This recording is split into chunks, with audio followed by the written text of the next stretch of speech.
Halloween night. The most terrifying night of the year. Over the next few hours, we'll confront the two biggest fears. We're broadcasting from a remote, haunted site where nobody is safe. Sit tight for this journey into terror, fear, and the unknown. This is the FM104 Phone Show, Night of the Living Dead. Good evening, Dublin. Welcome. This is Adrian Kennedy with you. And I have to say, this is the very first time that I've done one of our Halloween shows that I am actually nervous. And if you look on our webcam, we have a webcam permanently linked up here. It's on FM104.ie. And you will see me sitting in our makeshift studio here. We will have another webcam up running later on, which we'll tell you about a little bit later on. But log on to our website, fm104.ie, and you will see our webcam at various points. Now, as I said, it's the very first time that I've ever been nervous doing one of our Halloween shows. The reason I'm nervous is because of the location that we are tonight. This place is dark. This place has no light bar a few torches. This place is not for the faint-hearted. Have you ever been in a graveyard, in the dark, at night, all alone? We are. And that's where we're bringing you this year's phone show Halloween programme, The Night of the Living Dead. I'm not trying to scare you, but I am really. So that's where we are. We are in a secluded, deserted graveyard, a location that we're not telling you yet. We will tell you later on. There will be photographs up on our website right throughout the evening. And we are going to be basically finding out what is in this place. I want to introduce you to, well, obviously my right-hand man is here with me. Jeremy is going to be doing all sorts of things on the show tonight. Later on the programme, there is one bit that nobody here knows about yet, except Jeremy and I. And I don't know about you, but I'm particularly nervous about that bit. Yeah. Yeah, it's something I can safely say, and I know we've been teasing you over this over the last couple of weeks on the show, but it's something I can safely say has never been done on Irish radio before. It's never been done on Halloween night before, certainly, and I've never done it, and I'm sure you've never done it either. No, never. And never. the thoughts of it sends a shiver up your spine, doesn't it? Just again to set the scene, we are in a deserted, overgrown graveyard. The most recent grave we can find here is from 1892.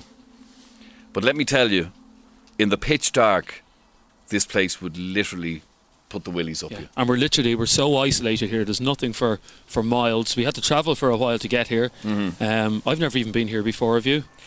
Well, other than in the last couple of weeks, no. Yeah. I didn't even know the place existed. And in fact, the only life, and you may not be able to pick this up on the radio, but the only life we can hear is from miles away. You can hear fireworks going off in the far, far distant background there. But other than that, it's absolutely pitch dark, apart from the light that you have over your laptop there. Yeah. So that's all literally we are. It's just a couple of people and a laptop and a light in a graveyard.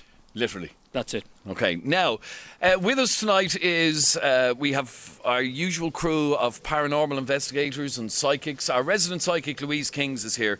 And what I want to talk to Louise about is about Halloween itself. This is the very first time, Louise, that we've ever done our Halloween show. It's our 5th year of doing these Halloween shows. This is our very first year doing it on Halloween night itself. Tell me, what is Halloween? What's it all about? Well, like you said, the specific time of this year is really the most magical, and especially when we think of the dead. If you think back to, the ancient Celts, the reason why they celebrated the Feast of the Dead at this particular time was because symbolically this is when the earth dies. The fertility is ended for the year. And obviously at this particular time, this is Hallows Eve, and from sundown this evening right until sunset tomorrow morning, it's known that our ancestors can roam back, or basically it's when the dead can convene with the mortal. Sorry, I'm absolutely freezing. It is cold. Yes, It is very, very cold. cold. So, I remember you saying to me before, it's the time when there's the thinnest veil between this life and the afterlife. Is that basically the best way of describing it? It starts to thin out around October 15th, but on the 31st, it's the Festival of Samhain, which basically means summer's end. So at this particular time, as you said, the veil is at its thinnest. So really what that means, it's kind of like the portal between the two worlds are at their most open. So if you think about it, it's a bit like the phone line is at its clearest, as if it's better than it's ever been. But again, this is a time to communicate with their ancestors, to honour the dead. But it's kind of also sort of celebrated twofold. One, many would celebrate by inviting their ancestors back into the home, but it was also those that tried to, let the dead pass through without them doing any sort of trickery to the living, which is why we have the things of guising, which is why people dressed up in the first place. So if they look like a ghost or whatever, the ghost could pass through in around this time and basically not possess them. Tell me the sort of feeling, you were up here earlier on, what sort of feeling are you picking up on this place? Well, I remember as a kid, we were always told, when you went to trick-or-treating, you never walked on the ground. You made sure you walked on solid ground, as in the pavements. So being in a graveyard, obviously we're on consecrated sacred ground. It's very, very special. But there is also quite a beautiful, peaceful feeling here, which in a way is actually the best time to communicate with those that have been buried here. Okay, Jeremy, you're going to be bringing us on a tour of this graveyard in just a while, just to give our listeners, an idea of the sort of place that we're in. And as I said, we will have photographs up on our website which will show you very clearly what this place looks like. You can log on to our website at FM104.ie. You will see our webcam, you'll see the photographs. They're all up there right now. Okay, so FM104.ie and follow the link and you can see our webcam. Now, we did say for the last couple of weeks that you, the listener, will play a very, very important part in the show tonight, and you will, trust me, that's coming up a bit later on. But also, throughout the whole show, as we say with every Halloween show we do, we rely on you because you are our eyes and ears. If we put up a photograph and you see something in the photograph that looks out of the ordinary, let us know. 53104. That is the text line. We can get the text messages. It's bizarre that we can actually receive text messages in the middle of a graveyard, but there you go. We have our text message service set up here, so we can see text messages as you send them. So if you hear something in the background that maybe we don't pick up, if you see something on the photographs, you are our eyes and ears tonight. So do please communicate with us because, as you know, they're just as important to this show working tonight. The listeners letting us know what's going on. Okay, 53104 is our text number. If at any point during the programme you hear anything that freaks you out or if there's anything you're concerned about, you can also ring us, as always, on 6797104. A little bit later on, one of the reasons at the very start of the show, I said that it's the very first time I've done one of these Halloween shows that I'm actually nervous.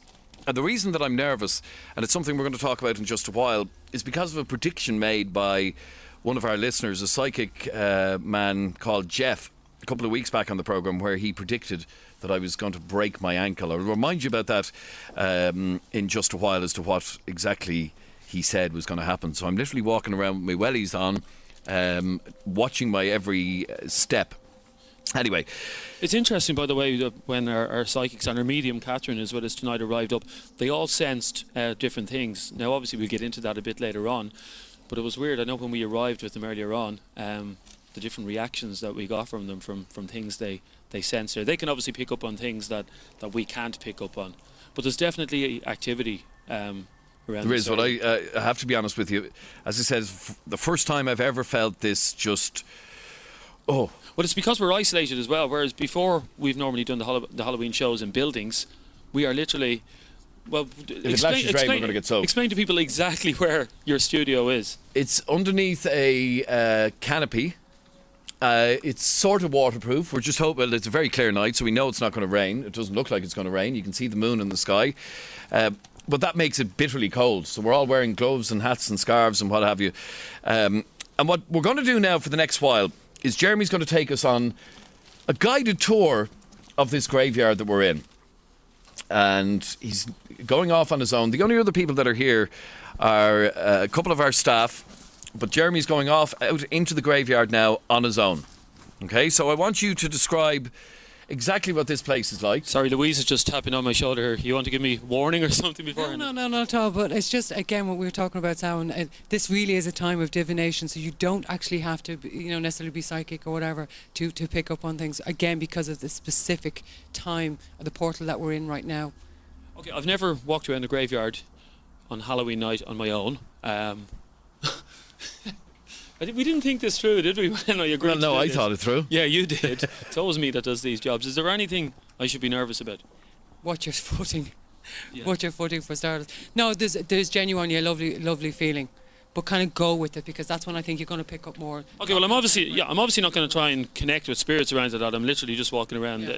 It's a sizable enough graveyard. But obviously this is also a time where we're respectively inviting, not summoning. Do you know what I mean? So it's very, very different to the other Halloween. And is that shows what we we've want to done do, before. Louise? We want to invite the spirit world to share their be story. with us tonight. Yeah, because this is their this is, historically this is their time to do that. So the feeling tonight is absolutely perfect for it. And again, for listeners, that they should be picking up something, and even if it's stuff that they're picking up regarding their own ancestors, because again, this is a huge night of divination, of finding out what was the next year going to bring, because the 1st of November is the new year in the agriculture, or in the Celtic wheel of the year. Mike, do you think there's anything I have to be wary of? I do, yes. I think that this is the first year we actually did it, where we know there are dead bodies as we walk around, and this is something That makes me feel so much more. Well, it's a at ease. graveyard. Yeah. well, yes, but the point is this, that you have to be respectful for every step you take, and just to warn you, there is an open grave right around there, so you just be careful. What's an open grave? Big hole in the ground where it has collapsed. Now if you go in there, you don't know what you're going to find. I just saw it there a little while ago, but you've got to have respect, and so everybody here, they have to have respect for the souls that have passed, and the remains are here. Okay. All right, well, we're in constant contact. So Jeremy's now heading off on his own with just his small little torch to guide his way. Okay. And as we said, this is in the middle of nowhere. This graveyard hasn't been used in over 100 years. And the best way I can describe this is picture Michael Jackson's Thriller video. Because that's what it's like to me. Call us now, 6797104. If there's anything you hear, if there's anything you feel from listening to the programme that is coming across that maybe our listeners aren't picking up, call us right now, 6797104. You can also text us at any time on 53104. Okay, now where are you? Okay, well, I'm making my way towards the most isolated part of the graveyard. It's quite big, as you know, this graveyard. It's probably the size of a football field, and it's amazing when you're in a graveyard on your own at night. You obviously start to see things that probably aren't there. Now you can just tell me if my microphone is going in and out of... It is crackling a little bit, yeah. Yeah. Okay, let me go to the first grave. Now this graveyard, it's not like a graveyard that you'd visit a loved one in. This is an ancient graveyard. It's a disused graveyard. I'm just looking at the 1802. This woman called Alice, who died in 1802, loved by her husband. And I'm very conscious as well of being respectful to the dead at all times. Now I'm stretching even further into the graveyard, just to set the scene again for the listeners. It's completely overgrown with trees and foliage and stuff like that. You know the strange thing about this, Adrian? Yeah, go on. Is that it's a freezing cold night down here. It is a really, really cold night, but I'm not cold. I was cold, and it's not because I'm walking around. I was cold when we were when I was back where the studio is, where you're set up. But I'm strangely not cold now. Let me just Believe it or not, I'm not actually cold myself. Earlier on, I had gloves on because my hands were so freezing cold. I'm not wearing them now, and I feel okay. Okay, let me see this graveyard. Some of these tombstones are so old that it's very hard to read them. I'm just going to trying to scratch it to see. And again, I don't want to give out full names of the dead, either the deceased. I mean, this tombstone, Peter, died on the 29th of September, 1895. How many years ago was that? Over 120. A long time ago. Okay, I'm going to go further in. The further you go into the graveyard, and again, to set the scene, all of the graves are overgrown. All of the headstones are very badly weathered. So you literally have to scratch on them to see who that person was. Yes, this isn't a graveyard that relatives go to visit and plant flowers. It's not that kind of graveyard. It's an ancient graveyard. There's a small little gravestone. Again, so difficult to read the names on it. Let me just scratch this a lot.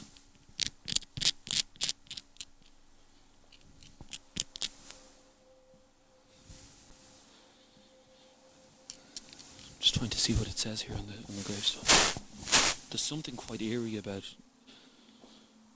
standing beside a headstone on Halloween night in an ancient graveyard. I think the name it's either Magdalene or Maggie or something like that. Died 1782.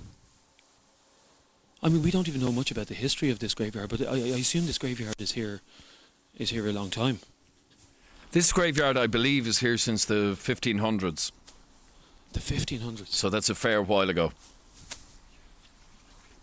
Okay, I'm now right at the furthest corner of the graveyard, which is why the microphone is probably cracking a bit. And It is, yeah.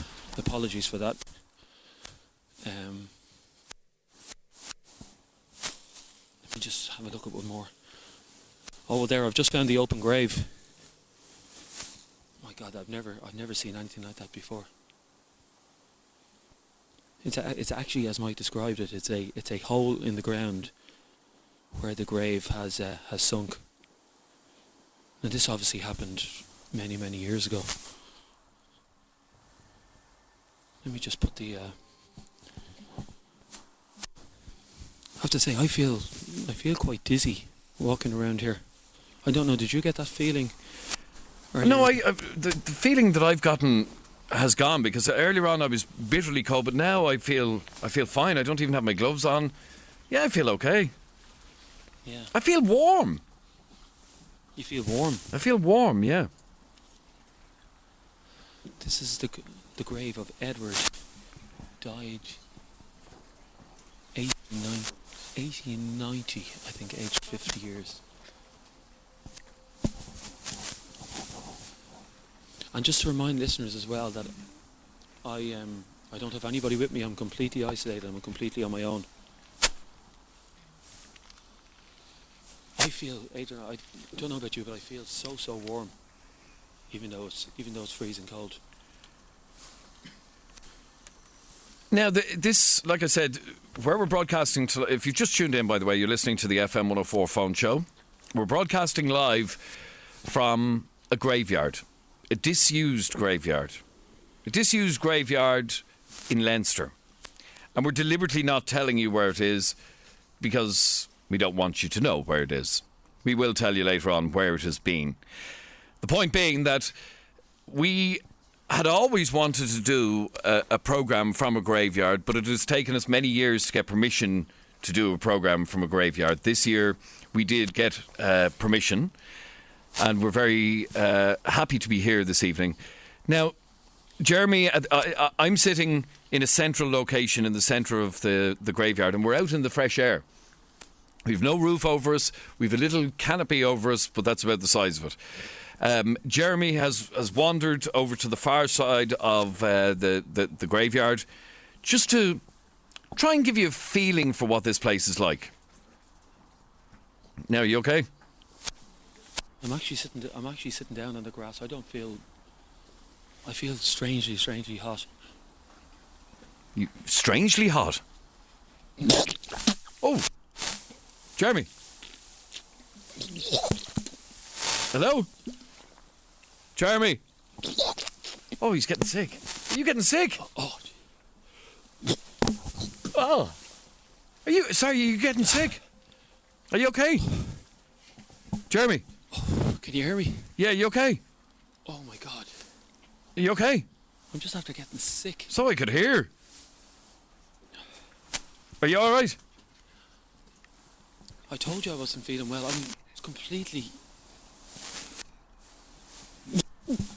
Oh. No, somebody... I'm okay. Are you all right? Yeah. All right, stay where you are. I'm going to come over to you. I'm okay. I think it's, I don't know, I think it's just the fear that's after making me... It's okay, I'm okay. I'll come back.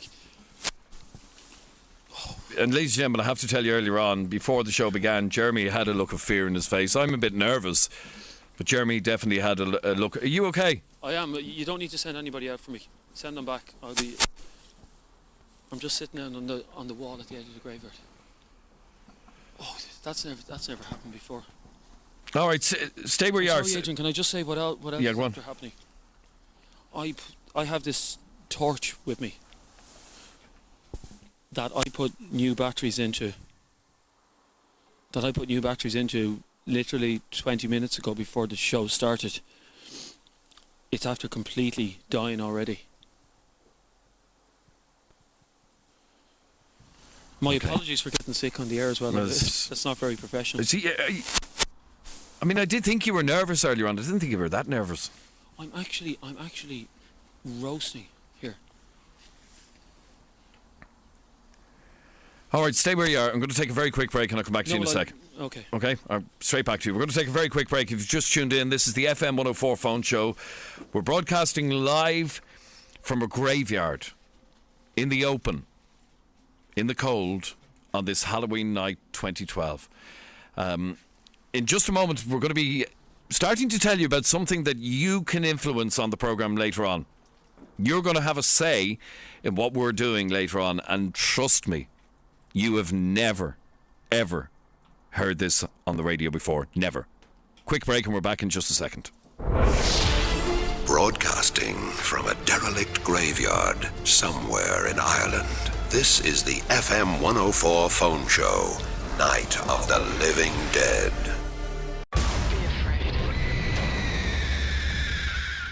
It's Halloween night, and we're confronting our biggest fears live. This is the FM104 Phone Show. Did you hear that? Night of the Living Dead. Thanks, Sean. Okay, you're very welcome back, and thank you very much indeed for joining us. This is Adrian Kennedy with you live for our 5th annual Halloween show.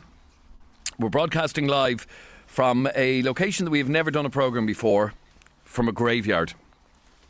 And as you know, tonight is a cold Halloween night. It is bitterly cold, in fact. And Jeremy, just before the break there, was very, very sick. Well, to the point that... What happened to you? Well, sorry, my apologies, first of all, for ruining the show.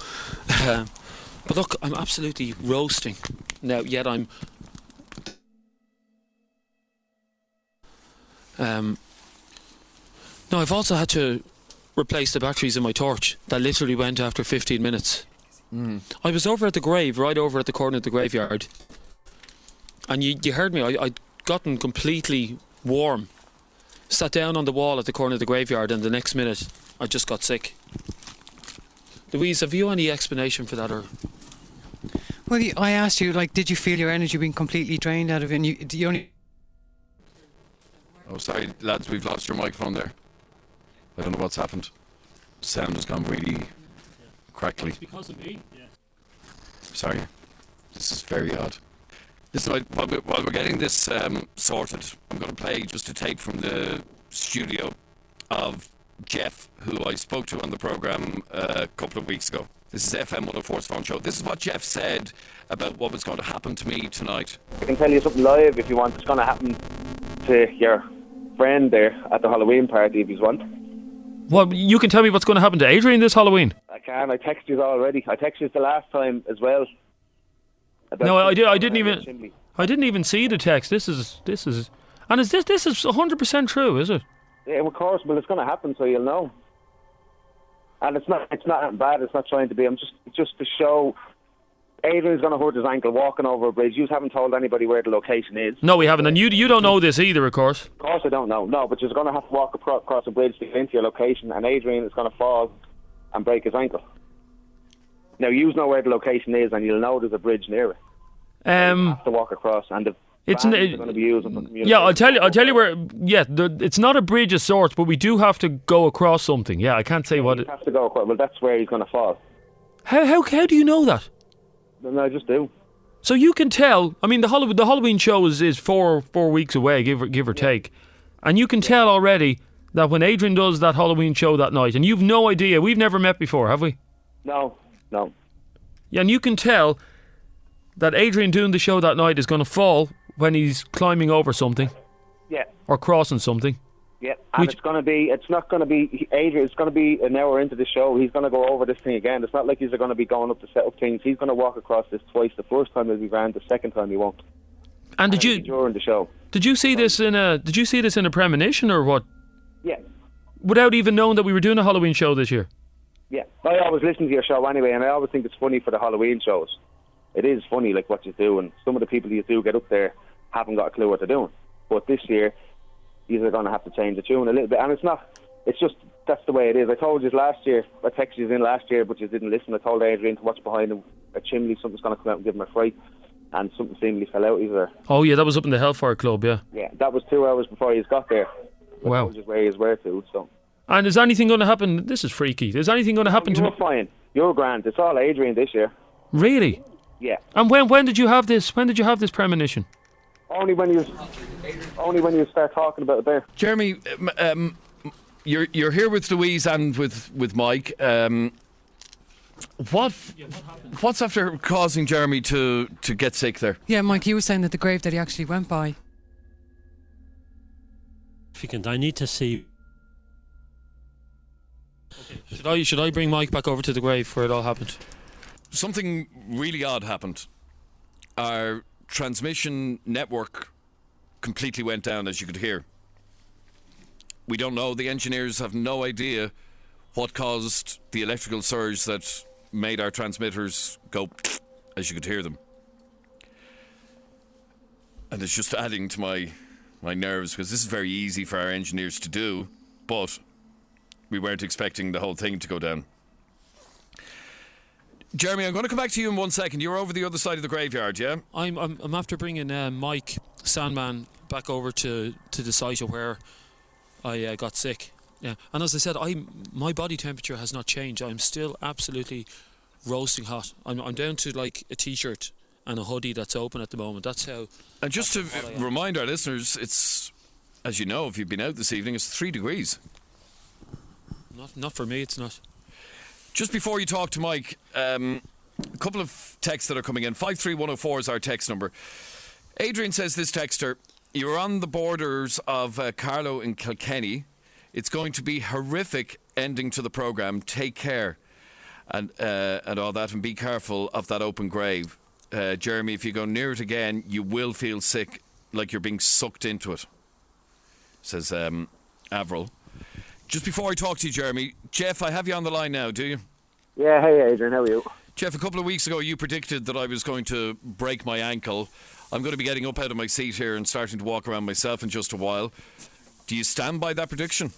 I do, and if you listen back to your show, Mr. Skeptic, I told you an hour before you were going to hurt your ankle that your communications ban would go down. That you'd have everything would go. Well, everything did go. Yeah, and it has. I told you that's live on the radio 4 weeks ago. I'm not trying to be frightening for you, Ran. I'm just telling you what's going to happen. So it's just, and it's there's nothing that can be done about it, really. The place you're in is just...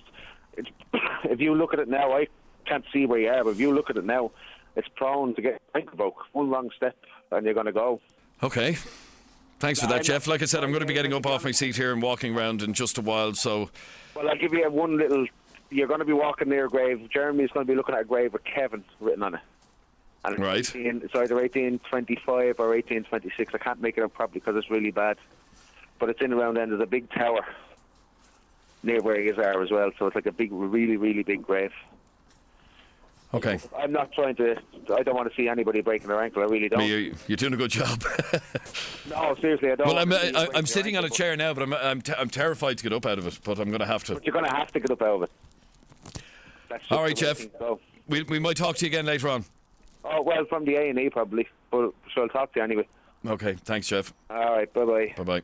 Now, Jeremy, you're back to where you got sick. I am. And what's Mike able to tell you about what happened there? Mike, what happened? Well, the only thing I can think of, this is the grave. This is the headstone here. Okay, this is definitely Christian. Okay, and Irish and Celtic. However, we have a stone sitting on top of this. I'm just showing you. It's loose.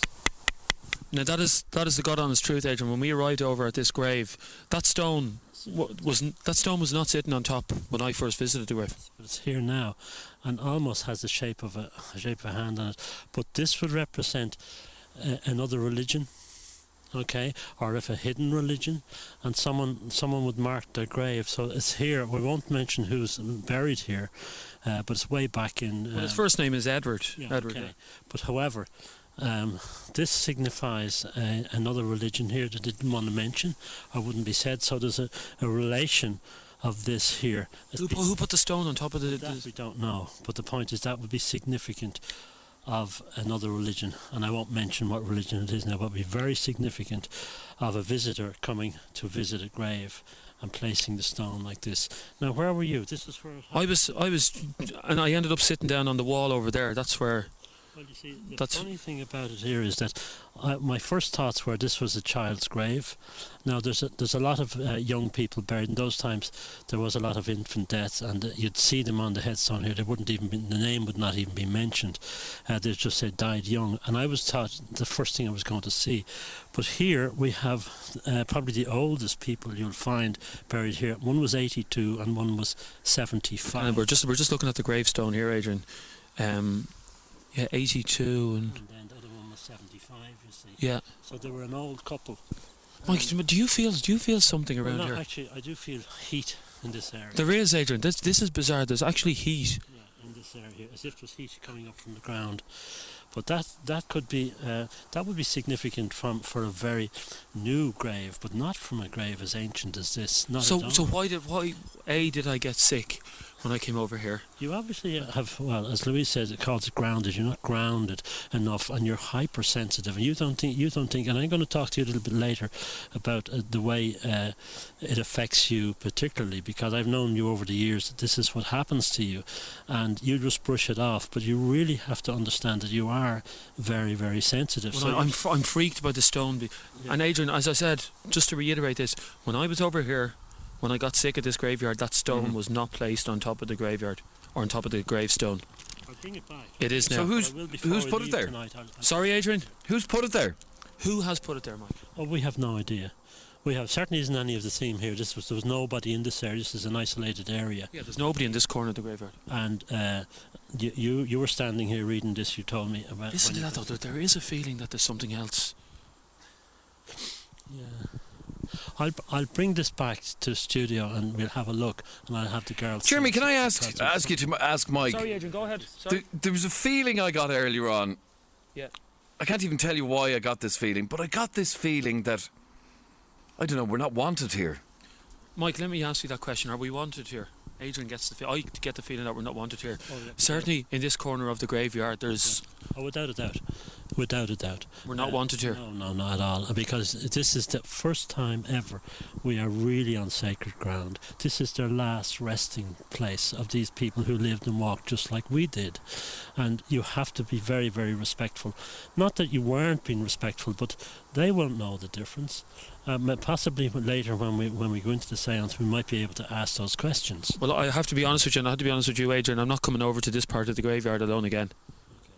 Really, is it that bad? Well, I'm not prepared to put myself through that again. I physically got myself drained. I ended up sitting on... There's a little wall. You can see it there, Mike. There's a little wall to the left of the gravestone. And Jeremy, this isn't the first time this has happened to you. No, it's not. Because you remember a few years ago you got a rope mark on your neck. In Wicklow, yeah. And then a couple of years ago we had the goat come down, the rotten goat. Now Adrian must remember that. Yeah. Of course I do. It happened to me 2 years ago with the blood. Where that came from, nobody knows. So it will affect you. So it won't harm you. None of it is harming you, but it certainly will affect you. That's the most they can generate. Well, I don't want to go to this corner of the graveyard again, I have to say. Okay. Before I leave, I'll leave it back here on the headstone. That is bizarre. Just that particular Jeremy, corner just to of let the- you know, by the way, our text number is 53104 if you want to text us if you hear anything during the programme. Eddie just texted in, he said, guys, I just wanted to tell you that I got a nosebleed just when Jeremy visited that grave again. And that's from Eddie in Blanchardstown. So as soon as you were back on from that grave again, Eddie got a nosebleed. Well, I'm not. This is not me being a chicken or a drama queen, but I'm not going near that graveyard again, or that grave, that particular grave. Mike, because you even picked up something from that grave. Without a doubt, there is definitely a chill, which seems cold, but yet it's warm. So there's something going on there. There's an activity there. Maybe the girls can come later and have a look, but there's definitely an activity there that I don't understand. So that's the corner of the graveyard that the girls, the psychics, need to sort out. Possibly, yeah. We can come over here and see what they're picking up. It is peculiar, to say the least. Tell me about this open grave. I think we're quite near it. This open, yeah. Is that Jesus? Look. Yeah. This is quite common, and okay, this is quite common. But what can happen in an open grave is that someone could come along here. Mike, what's that? Where? Is there somebody else out here? No, there's no one else. That's Adrian, are all the team Everybody who's with us is here in front of me, yeah? 100%? Everybody, yeah. What's in the ditch behind there? Is there another grave over there? No, there's nothing beyond that. That's the edge of the graveyard. But hang on here, this is an open grave. Okay, now this is the one place I would not want to be. An open grave can happen because someone may have come along and buried something here. Like, what's the best place to bury somebody or something only in an old graveyard where nobody visits? Yeah, okay, I'm not getting a good feeling here either. No, but this is why. And then what happens is the ground sinks. Now this is back 200 years ago, yeah. And and that ground should have sunken. There should be no hollow area there at all. So it looks to me as if that has been interfered. Like there's something in the bushes over there. Okay, let me go on. Well, I'm not. Sorry, Adrian. We're about 15 yards away from trees and bushes behind the graveyard here, and there's something moving over here. Now Mike's gone over. He's leading it. I'm not going on my own. What is that? It's a pathway. It's a pathway. Yeah. It's all overgrown. No one has walked down there. Nobody has walked down there for years and years and years. So you've seen something walk there. Did you not see something in the shadows? I felt something more than see it. You saw it, I felt it. But if There's definitely, Adrian, a shadow past at the back of the graveyard. What is down there? That's been blocked. That's a passageway that has been blocked off for a long time. And there's look, that's a fresh break in the tree. Yeah, there is. That's a brand new break. Literally, Adrian, there's a break on the branch, like something's after an animal couldn't do that, could it? No, that's up too high. That's up too high. I don't know, did any of the listeners pick up on any sounds? We'll come back to you, back to the studio. Did any of the listeners pick up on anything there? Adrian, can you hear me? I can hear you, yep. Oh, sorry, that's the open grave. There's a completely different energy and atmosphere up here now than there was earlier on. Watch your footing. There's definitely shadows, like a shadow passed in the bushes, and which is bizarre because a shadow couldn't pass. It's completely pitch dark. It is pitch dark, yeah. It's black. The only light is the light of the moon. It's nearly a full moon. Okay, we're coming back to you. Are you okay? Yeah, we'll be okay. Once I have Mike with me. Did you... Is there wild cats up around here? Because I've loads of people texting in that they just heard a cat growling or meowing. I didn't hear that. I don't know, Mike. Did you hear a cat meow? No, I didn't. No, there's no cat in that area at all. We were the only people there. No, sure. Sorry, Adrian. A cat couldn't have broken that twig. No, the twig is that size, like twice the size of my thumb, right? And it was up high. But something definitely passed by that area. And there's the barbed wire across it. So, I don't know. Something moved. But there's the stone. Yeah, we have the stone. If you just want to bring it in for the webcam, Mike, bring it around to the webcam, Adrian. Really funny weight in that stone. Oh, wow, yeah. Isn't it? There it is for people who are watching us on our webcam. And by the way, if you log on to FM104.ie and follow the link from the homepage, also go onto our Facebook page, facebook.com/Dublin's FM104 or facebook.com/FM104 Phoneshow. You will find the link that will bring you directly to our pages. This is, as God is my witness, Adrian, that stone was not there earlier on. Wow. Has anybody in this group been over that corner of the graveyard leaving the stone on the... No, everybody's been here. I want to just, while you were out there, let me go to line 1. Hang on for 1 second. Who's on line 1? Maureen, is it? Yeah. How are you, Maureen? Now, I'm after having a load of texts from listeners about some noise of a cat. No, definitely was a cat. Was there a cat near you? No. No, definitely a Absolutely cat. not. And was it a screaming noise or what? No, meow. Just was there a cat? There has to have been a cat near you. There wasn't a cat. There's definitely, yeah. Sorry, hang on, Louise has... There's no physical cat, but cats are very, very symbolic of Samhain and Halloween because cats were always believed they were able to travel between the two worlds easily. So that's possibly why people are picking up cat sounds. But there's no physical cat out there right now. You know what we'll do very quickly, if that's... I don't know, have we time? Yeah, go on. Let's go over with one of the guards. Jennifer, where is Jennifer here? Yeah. Let's go back over and see. And one, yeah, Louise, if you want to come with us as well. Come on. Okay, let's get the...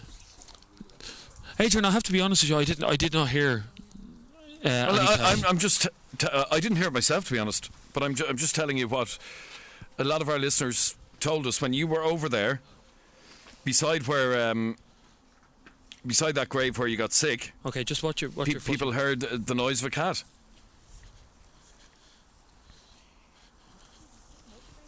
Just... Lads, I just watch. heard a meow, then my computer stopped playing and I had to switch to another source. Also numerous groans. Where were we? Okay, we were standing... You there? Jeremy? I can't hear you. Jeremy? I'm not hearing him. I've lost him. Lads, are you there, Jeremy? You're going to have to come back here because I can't hear you.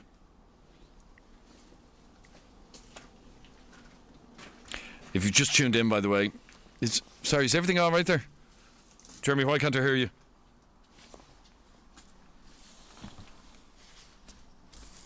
Hello? Adrian. There we are. We have you now. Sorry, I'll walk back over so you can. Fuck! You alright? Oh shit! What's wrong? Alright, okay. Okay, hang on. Careful how you get up. Hang on. Okay, put your legs straight. This one straight. What's it all right? There's a rock there. Okay, it's the one area we wanted you not to fall into. What's after happening? Okay, you alright? Can you lift? Jeremy, hello? Is it sore? Yeah, hang on a Stand sec. on it? Hang on, give us a tour. Hang on. I'll be. You ready? Hang on, no, it's okay. Oh, after banging my knee off the. You didn't break your ankle now, did you? No. Jesus, what am I after falling down into? An open Open grave. grave, the one area we didn't want you to fall Oh my into. god. I didn't know there was a second one here. Yeah. No. Jeremy.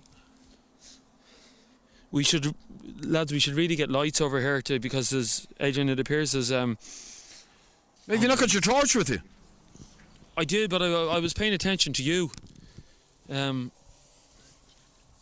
Oh, my knee is killing me. Do you remember I said to you there's lovely people? Yeah. Yeah, not I anymore. scrubbed that. And I'm still getting loads of texts in from listeners saying that they've heard that cat noise. What is that cat noise? And where is it coming from? And can anybody explain to me why I can't hear it here? Adrian, there was no cat. We didn't hear it. I did hurt. You know what I'm going to do, Adrian? Yeah, go on. I'm going to leave the microphone with you, Louise, and Jen over there. I'm just going to walk back here. I heard a cat again, and Jeremy said F and fell. Directly after the cat, I'm assuming. I didn't hear this cat. Are we on here now? Yeah, we're on. You're on. I can hear you.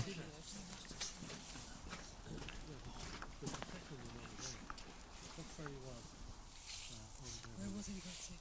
Over there, you got sick up into the headstone there. How far down do you think that's open? Well, I don't think it's too far. It's probably full of water. But I don't know. If something jumps out of there, I'm running. There. That's where he fell But down. you could break your leg. Well, I wouldn't be surprised if he did. You've seen it all bloody night. Watch It's all it. the way around. The middle, it's all. But it's quite common for graves to sink like that, but not after so many years. That should be well sunk. It looks quite deep, though. Yes, it is deep, but I mean, the point is this, that there was an old trick years ago, many years ago. If you wanted to get rid of a body, where's the best place to bury a body? In an old graveyard, in an old grave. Do you think they were trying to get Jeremy in? No, it's not that. It's just that the point is this, that's sunk. Why is it sunk now? That's 100 years old. Who does it say on the headstone No, there? don't mention any names. Can we see a date on how old it is? Yeah.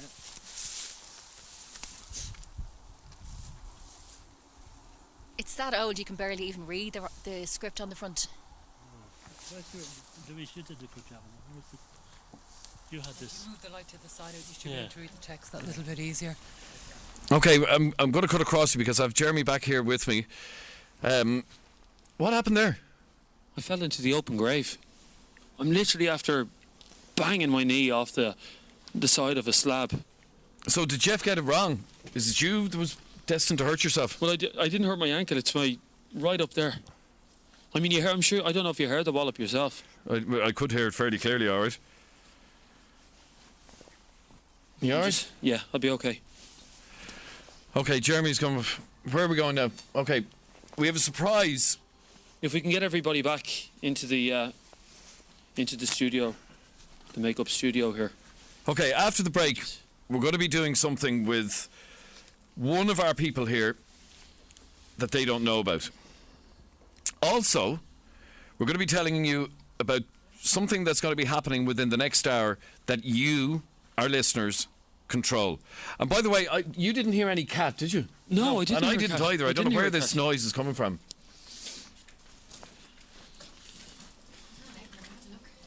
Okay, we're going to take a very quick break, and we've a surprise for one of our people here straight after the break. Don't go away. If you're experiencing any paranormal activity, tell us now. tweet at FM104 and comment on the FM104 Facebook page. Don't go anywhere. The FM104 Phone Show, Night of the Living Dead. Now, we return to a secret derelict graveyard somewhere in Ireland. Sit tight, turn down the lights, and get ready for even more frights. The FM104 Phone Show, Night of the Living Dead. Now, you're very welcome back. Thank you very much indeed for joining us. This is Adrian. And Jeremy's with us as well. We are broadcasting live from a graveyard somewhere in Leinster. We're deliberately not telling you where it is because we made an agreement with the owners that we wouldn't advertise where it was. We will tell you at a later date. If you log on to FM104's Facebook page right now, you'll see a photograph. Sorry, we're walking around the graveyard now. You'll see a photograph of Jeremy and I in our grave, or in our coffin, and you'll find out how you can vote. One of us, just after 11 o'clock, is going to be buried alive. You're deciding which one. You text grave followed by A, or grave followed by J, and send it to 53104.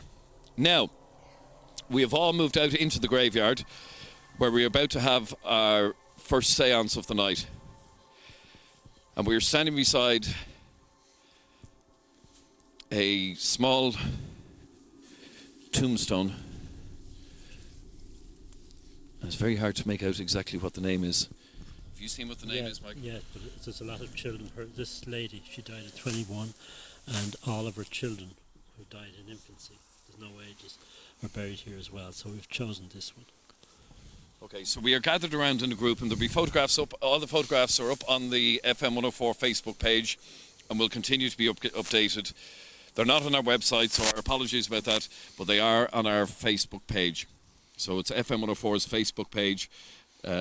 All of the photographs are going to be there. So, what exactly are we going to do here? Louise?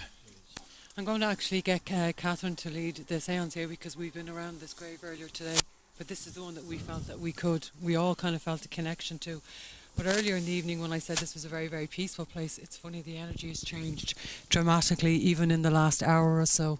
A lot of these are family plots, and if you read the gravestones, you can see that the parents have buried the children. And when it says that the child died young, they normally died in their infancy. So obviously they're family plots. And initially we've kind of felt more and more, we felt welcome when we were here earlier, but as kind of time is passing tonight, we're kind of feeling that they're kind of shutting down on us a little bit, that they're being very, very protective. But this is the one area that we all sort of felt that they did kind of want to communicate. So I'm okay, so Catherine. Yes. We want to just tune in and see if anybody wants to come and speak with us, and see what everybody feels here, and if anyone feels anything different, so please say. And a lot of families, plots as we said, and a lot of children. We felt a lot of children here already. Earlier on there were it was more playful, the children. There's also a gentleman that has watched over us inside, and the energy has been changing very much in the last hour. It's gone very, very cold.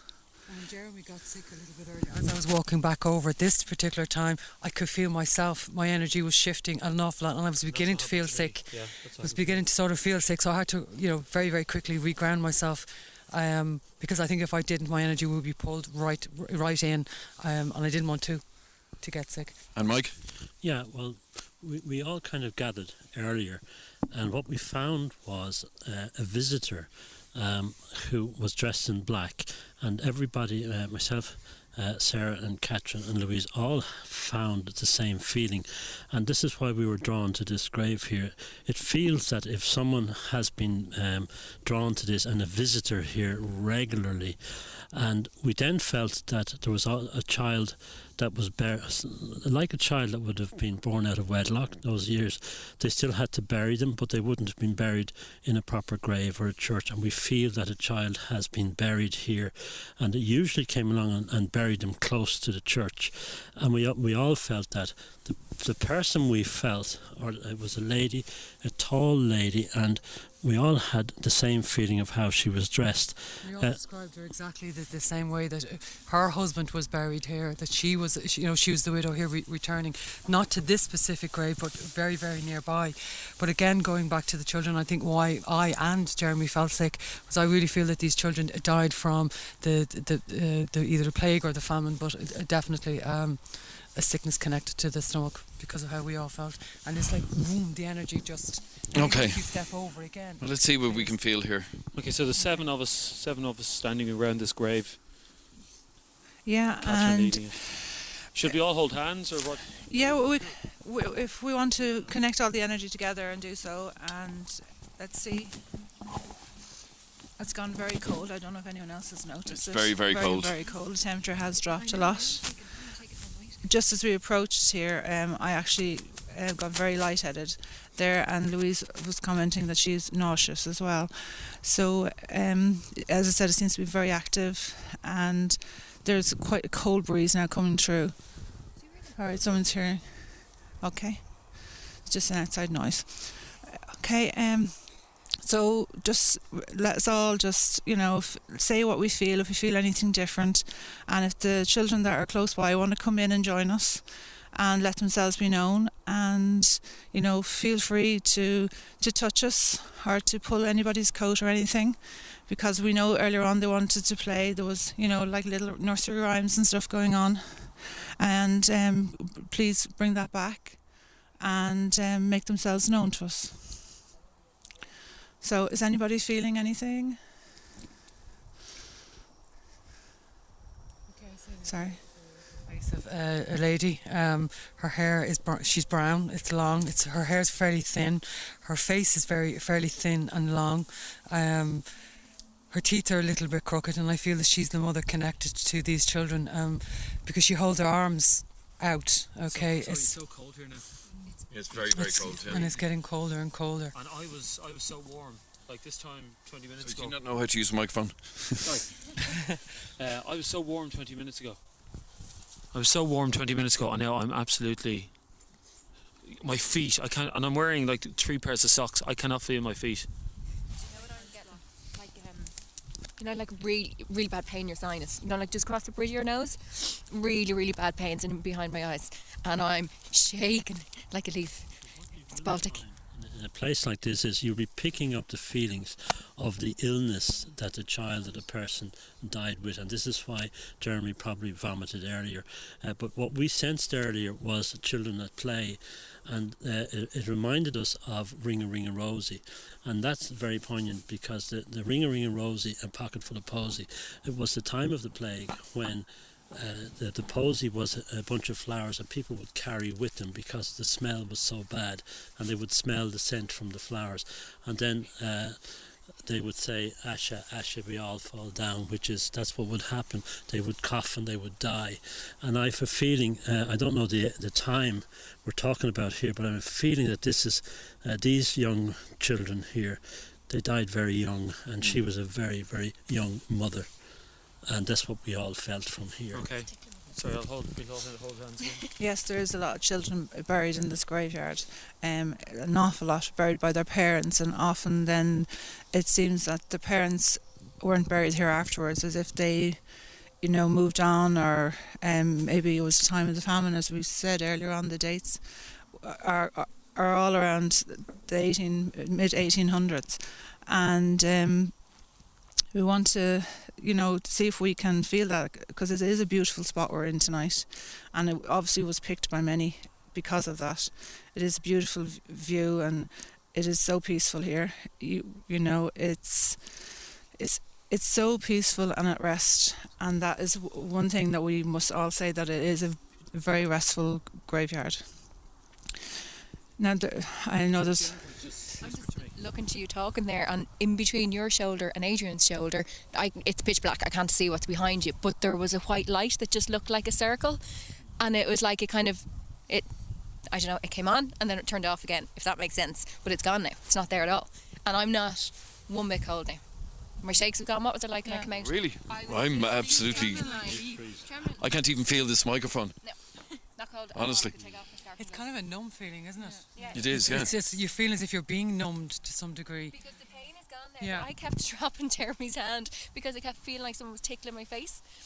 But I'm not. That is often a sign of spirit building as well. When you feel like an itchiness or a cobweb Yeah. feel to your face, that is a sign of spirit. Yeah. So have we called someone out? Is there somebody? No, we have not called anybody here tonight. We're just making them welcome, and if they want to come forward, they can make themselves be forward. Yes, you know.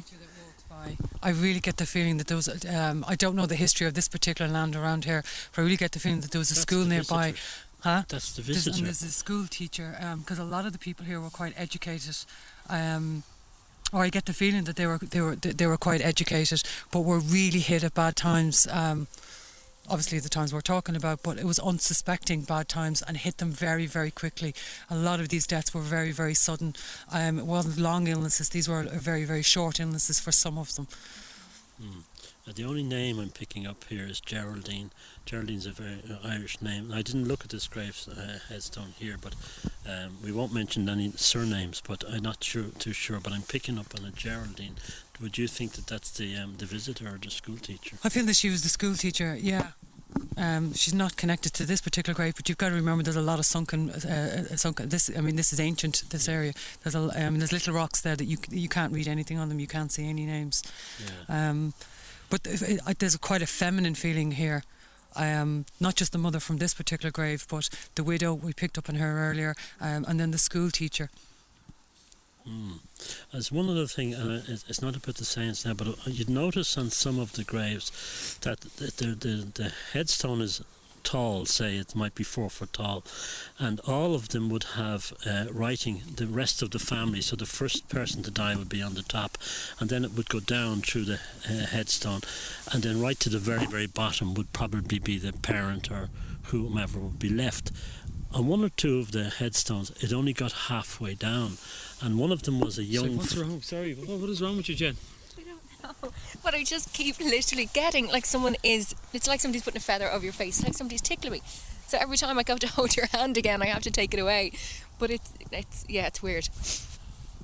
It's like there's someone actually messing with me, but I mean, we're all holding each other's hands. So to finish what I was saying was that so they never got to finish the headstone. So what I mean by that is they may have emigrated, the family may have gone. There was one there where a wife died and the husband, well, there was no mark on it where the husband was. So Catherine said, well, maybe he remarried and then went off to another family and buried in another grave. But you can see in it, we can show it to you if you like, but it's it only has about 3 lines on it, and then the rest is empty, where all of them go right to the very, very end. So it really tells a great history when you look around the graveyard. And this particular one here, you can see the shape. It's a small. The wind just picked up. The wind just picked up out of nowhere there. It's not a windy night. And we particularly picked this particular place because it's right under a tree for the shade, so we wouldn't get the wind because I have a candle lit down below. Mike, when you were mentioning that, literally out of nowhere, The breeze has definitely picked up. The one thing I'm feeling here is a very peaceful feeling. It is very, very peaceful. It's like as if earlier on we weren't welcome and now we kind of are. It's shifting back and forth, Well, and it really depends on where we are. Yes, we are welcome. It's a very family feeling in this graveyard and very community based. You could see that with the names also, you know, that there were a lot of families, as I said, a lot of children and a lot of parents, but you could feel that coming in. We felt that when we all arrived earlier, that we were as if we were like a community event, like you were coming in to a community and being welcomed, and that is definitely the case. We were very specific about in setting the intention that we was to be very, very respectful. But where I you think were, they're Jeremy, aware of earlier, I don't think we were welcome. But now we've paid attention to them, we've asked them to come along and talk to us as such, and now we get this sense of peace. So in some way we're just recognising them, they're recognising us. Whether something happens or whether someone comes in, it doesn't really matter. We have a great sense of peace right here. Now that's still something over Something your keeps shoulder, moving over doesn't it? there. Something shoulder. keeps moving over there. It's kind of like something peeping out behind the It's headstone. like a shadow or Isn't it? something. Yeah, it just keeps moving. Definitely. What is that behind the headstone there? There's nothing. There's behind nothing. the headstone. Absolutely nothing. It's just growth. Okay, well I'm going to go and have a look and see if I can see anything over here.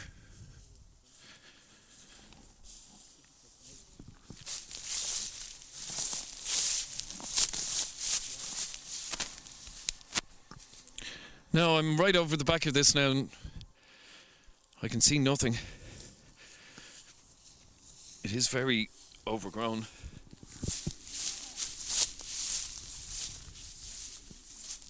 There was definitely something over your shoulder. Yeah, there is. It's like someone watching or something. Can any of you sense anything behind Yeah, Adrian? Or? I'm kind of getting this young guy, this young male, who's kind of in a way lost his mind. I think he kind of either suffered for depression or life just got so bad that he just let go. But he wanders. There you go again. What? It's like there's just like a white light, and it literally, like, I know that sounds silly, but it's like it comes out from behind it and then it goes back in again. That's the way it just kind of flashes and it goes again, but it only lasts 2 or 3 seconds.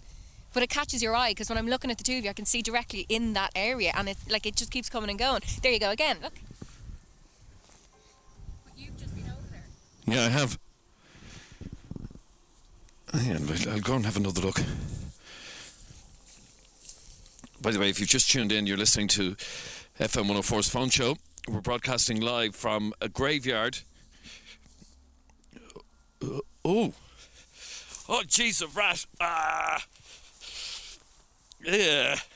Go away. Sorry. A rat. Yes, an actual live rat running through the grass just there. We're broadcasting live from a graveyard in Leinster. We promised the owners we wouldn't reveal the exact location of the graveyard. We will at a later date. No, I can't see anything over here.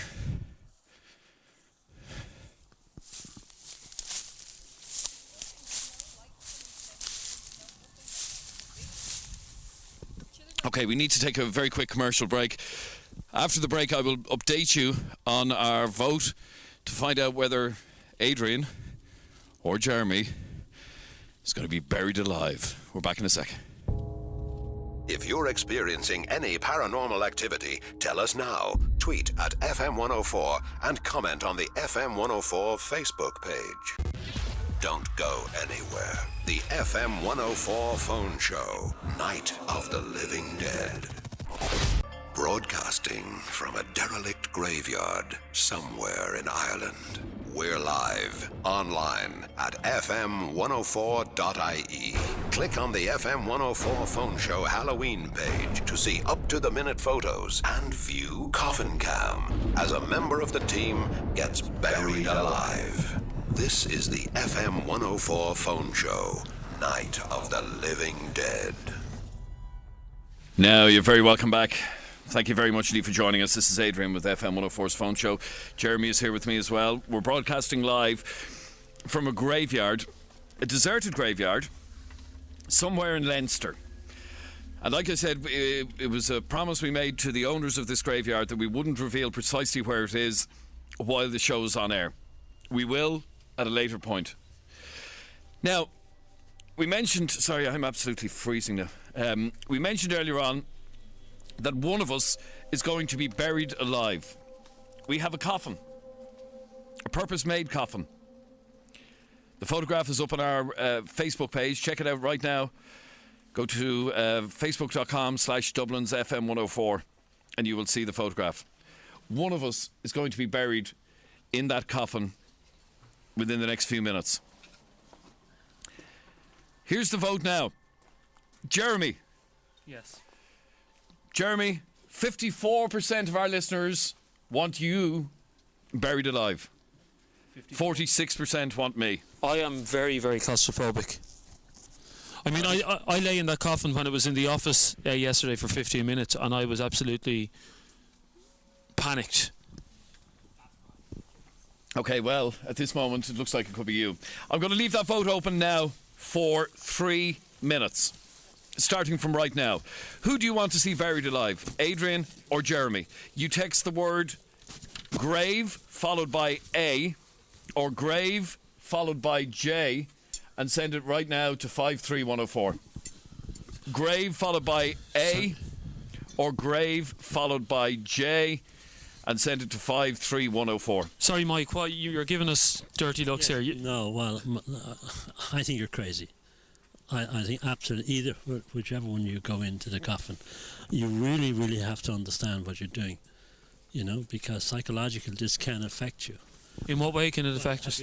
Have you heard of typhophobia? It's a hard one to say.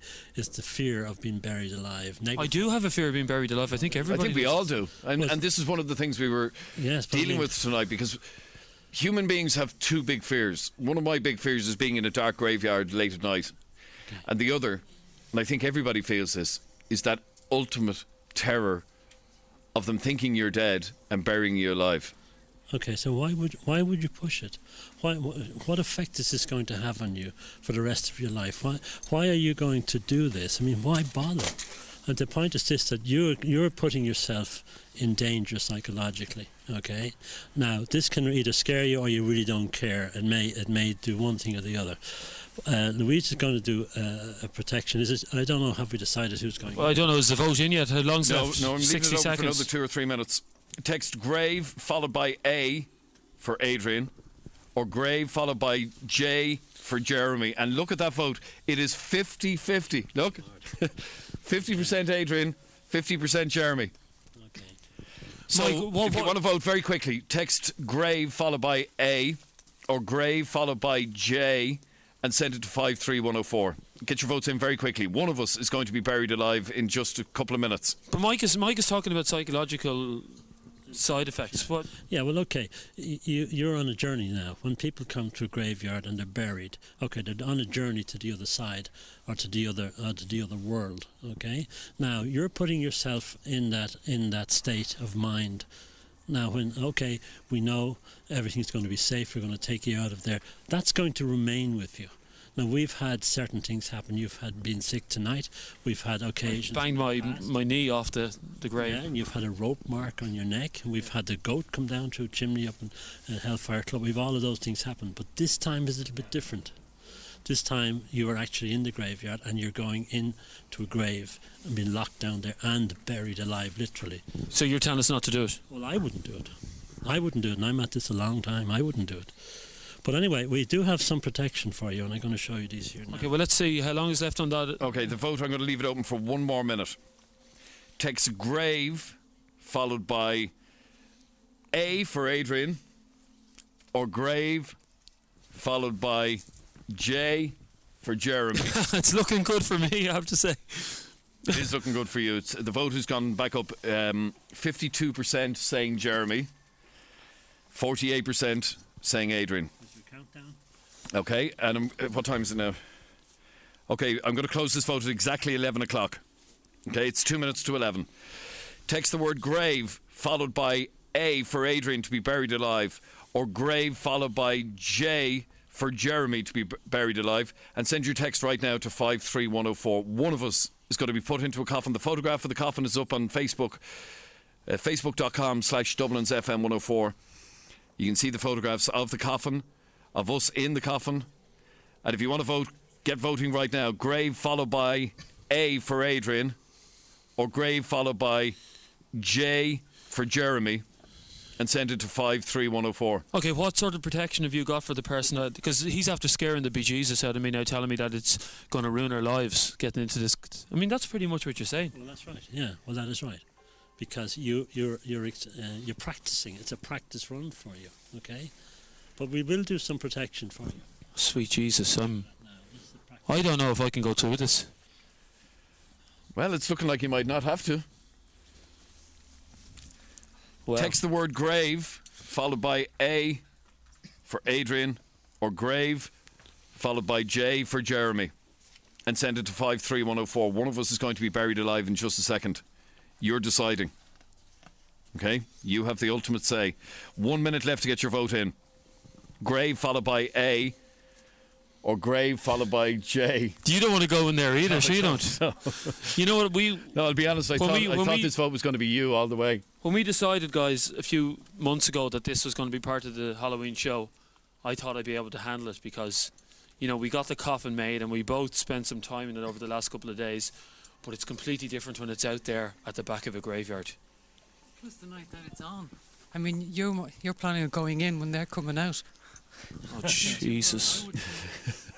This is... I don't know if we thought this one through, do we? It's certainly something I would never do. What can happen to us if we... Well, you mightn't come out of it I alive. wouldn't tell him everything.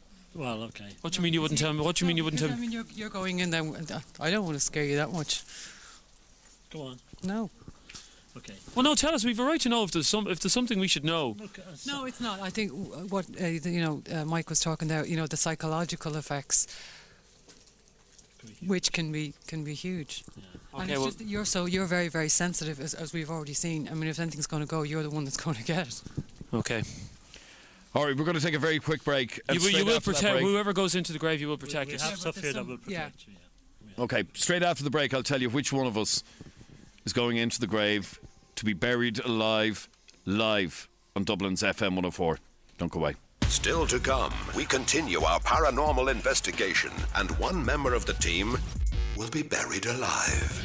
Don't go anywhere. The FM104 Phone Show, Night of the Living Dead. Broadcasting from a derelict graveyard somewhere in Ireland. We're live, online at fm104.ie. Click on the FM104 Phone Show Halloween page to see up-to-the-minute photos and view Coffin Cam as a member of the team gets buried alive. This is the FM104 Phone Show, Night of the Living Dead. Now, you're very welcome back. Thank you very much indeed for joining us. We have now moved to the far corner of the graveyard, to a part of the ground that is not actually part of the graveyard, where one of us is about to be buried in a custom-made coffin. Now, before the break, I promised you I'd give you the result. And here is the result. Are you ready? I'm ready. A couple of minutes ago, 53% of people wanted me to get into the coffin. 51% now want you, Jeremy, in the coffin. Jesus. 51%. Jeez. 49% voted for me. 51% voted for you.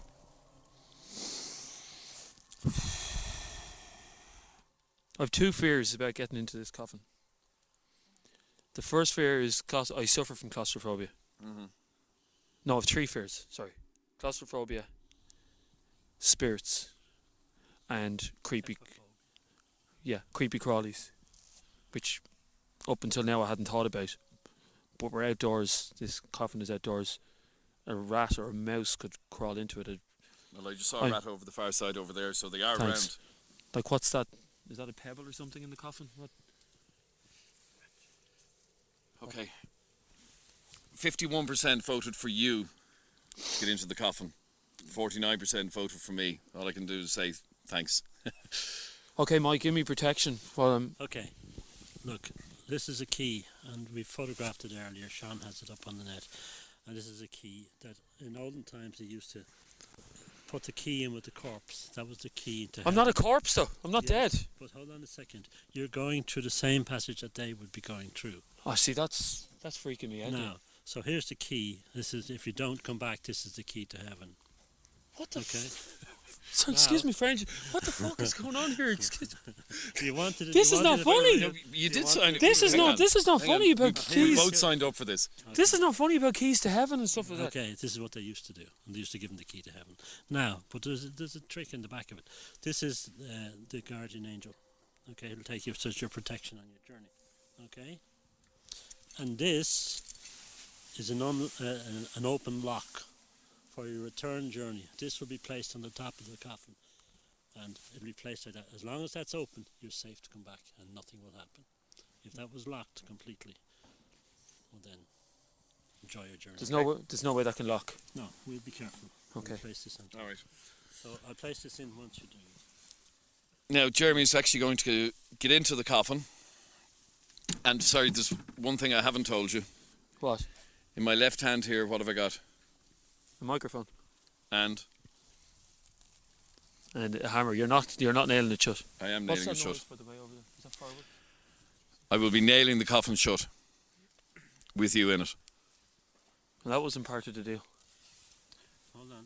Louise is going to do some protection for you as well. Well, it's not so much protection. We'll do that from afar, but I think once you're in there and the lid is closed, I think it's very important that you don't let your mind wander.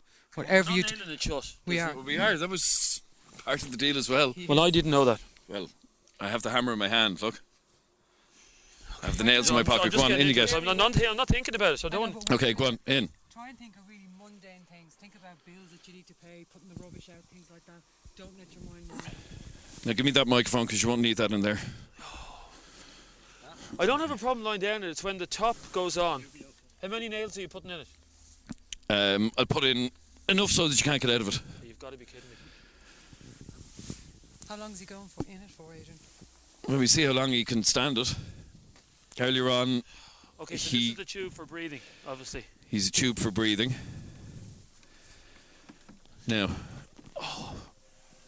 he's lying down in the coffin. Okay, now, how does that feel before we put the lid on this coffin? Oh, there's not much room here. This is claustrophobic. Move down a bit. Okay. It's nothing to do with moving down. It's not. It's to do with the fact that something's going to be closed on top of my head. Okay. Now. Mike, where's the lock? The lock, I hold the lock. I'll be responsible for the lock on the outside. What? I'll be responsible for the So lock what's on the dropped outside. on my head there? You hold on to that. That's your key. I'm actually shaking. Okay. Relax. You'll have to relax. If you don't relax, you'll be out of there in 2 minutes. Log on to our website at FM104.ie and you can see our coffin cam. Sorry, what are you putting in, Keith? These are EMF meters. They measure magnetic field. So if there are any spirits around you, then you'll know it. Oh, 'Cause no, they're going to go off. No, hang on. If one of those goes off while I'm in the coffin with the coffin nailed shut, how am I going to get out? Well, you won't be here. You're not standing. You're not near the coffin. We're not going. You left Sarah over the other side of the grave. This is different. Okay. If they light up? What does that mean in the coffin? It means there's something around. If that happens and I'm in this coffin with it nailed shut, We'll be back. We'll be back. well, you better not leave me here. We'll tell you what. One inside, and then we'll put one outside, so we'll know what's going on. Okay. Yeah. Choose which one. I don't care. Just anyone. Just. Where's my hammer? Keep it with you. So Oh, there it is, if okay. this starts lighting up, I swear to God, if this starts lighting up, you better get me out of here quick, smart. Okay. We're going to put the lid on the coffin now. There's your breathing tube should you need it. Okay. Okay. I'm going to lift the lid onto the coffin. Oh my God.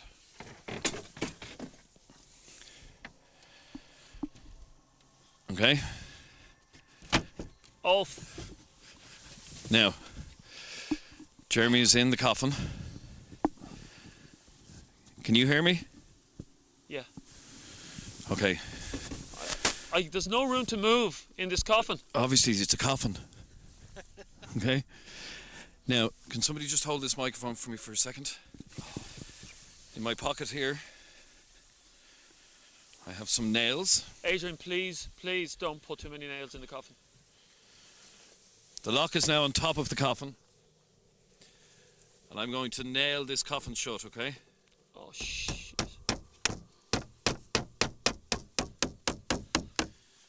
Okay, one nail.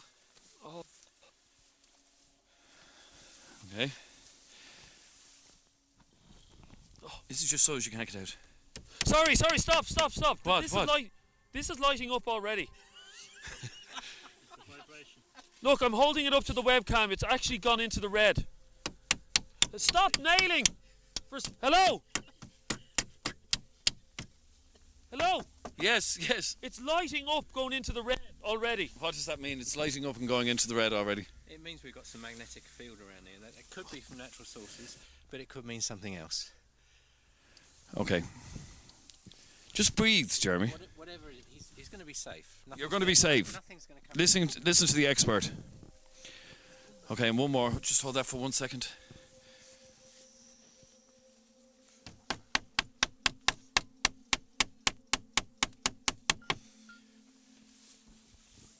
Now, sorry, just...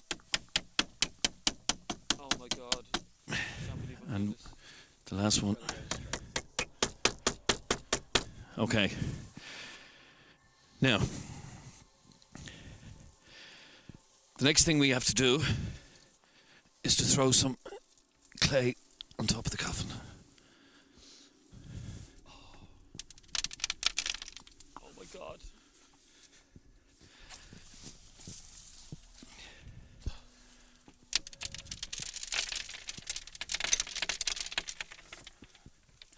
Okay? How are you feeling?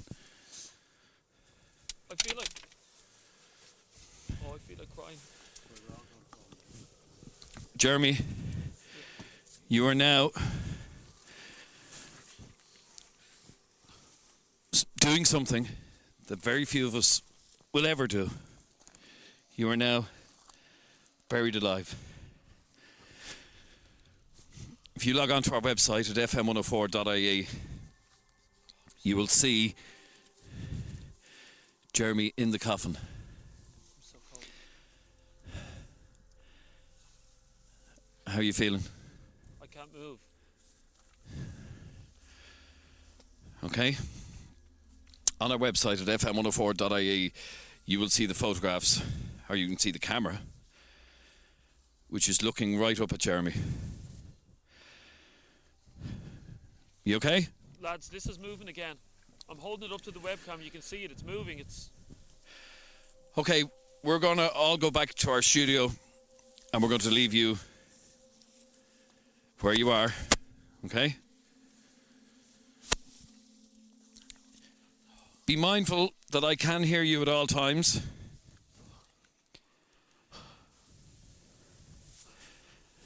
Once again, log on to our website, fm104.ie, and you can see our coffin cam. You can also check out our Facebook page. It's facebook.com/Dublin's FM104. If you haven't already clicked like on the page, please do so now. After the break, we're going to be having another seance. Yeah, I'm okay. I'm okay. Are you okay? Jeremy?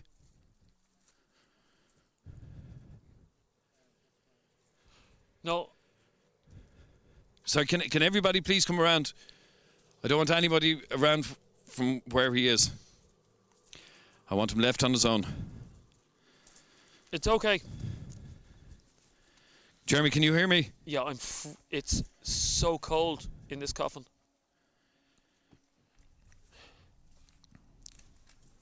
I literally haven't got room to move. You're in a coffin. You're not meant to have room to move. In a couple of moments, we're going to be trying to communicate with more spirits here at the graveyard where we're broadcasting live. We're going to be asking the spirits... What's that noise? ...to make signs to Jeremy that they are here with us. This is FM104's phone show. Log on to our website, fm104.ie, or check out our Facebook page, facebook.com/FM104 phone show. We're back in a moment. If you're experiencing any paranormal activity, tell us now. Call 6797 FM104 or text 53104 together with O2 Priority Music for 20 cents. Don't go anywhere. The FM104 Phone Show, Night of the Living Dead. Broadcasting from a derelict graveyard somewhere in Ireland. We're live, online at FM104.ie. Click on the FM104 Phone Show Halloween page to see up-to-the-minute photos and view Coffin Cam as a member of the team gets buried alive. This is the FM104 Phone Show, Night of the Living Dead. Just before the break, our Jeremy, with your votes of 51% versus 49% for me, was buried in our custom-made coffin. Just off-site here. And at all times we can hear him. He's a little small lapel mic. Can you hear me? Yeah. You okay? I feel the walls of the coffin closing in on me. And it's pitch dark in there. Yeah. Okay, with Mike and or Keith and Angie, we are going to conduct a. Sorry, this thing is flashing like mad here. His thing is flashing like mad. I'm holding it up to the webcam. It's going up to the red. What's that banging noise outside? Pardon me? Nothing to worry about. It'll be Nothing okay. to worry about. The spirits Well, won't harm him. it Don't keeps worry. look. It's flashing in the red, It's flashing in the red, he says. That means and it's making high it's making its magnetic. noise. Maybe more than one. It's making a crackling noise. Yeah, it makes it sound like a frog. Is he anything to be concerned about? No, it'll be fine. Don't worry. Did you hear that?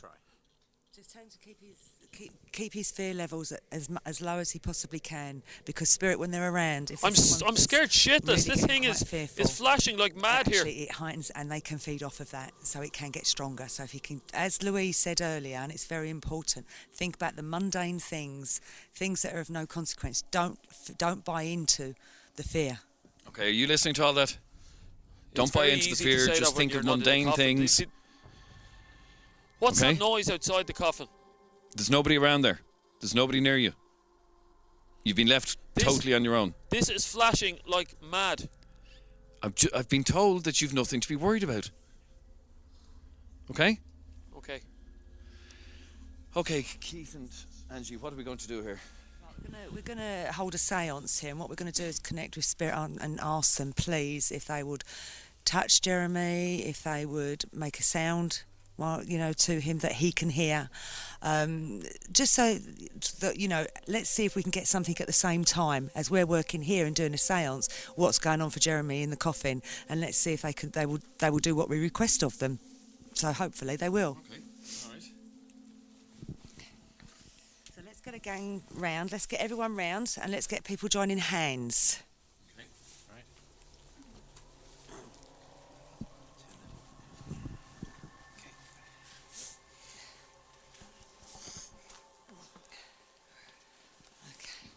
right. Okay, what I want to do now is ask Spirit to come in and join us. Jeremy is in the coffin at the back, the man in the coffin at the back. We would really love it if you would let him know that you're there. Let him know by touching him, making a sound to him. Just let him be aware that you're there.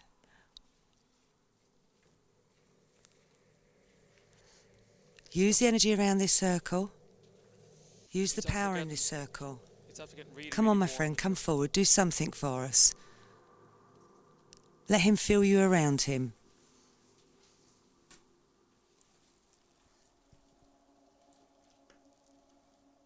I would ask for the box to light up, but the box has already been lighting up, so he's getting strong What is indications that noise anyway. outside the coffin? What's the noise outside the coffin? Well, there's nobody with you. You're totally on your own. There's a tapping noise coming from outside the coffin. Well, it's not from any of our people, because all of our people are here. Okay, thank you, Spirit. Can you do something else? Can you touch Jeremy? Can you touch him? No, please. Can you do anything at all, as long as you don't harm him? Just let him know. Touch him. Let him hear your voice. Whisper in his ear. Anything at all.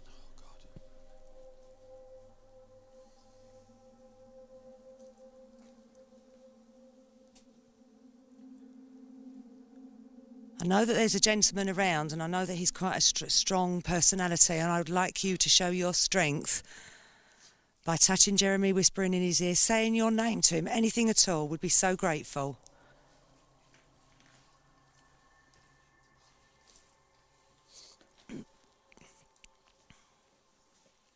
This is not us mocking you, Spirit. This is us trying to show what you are capable of doing.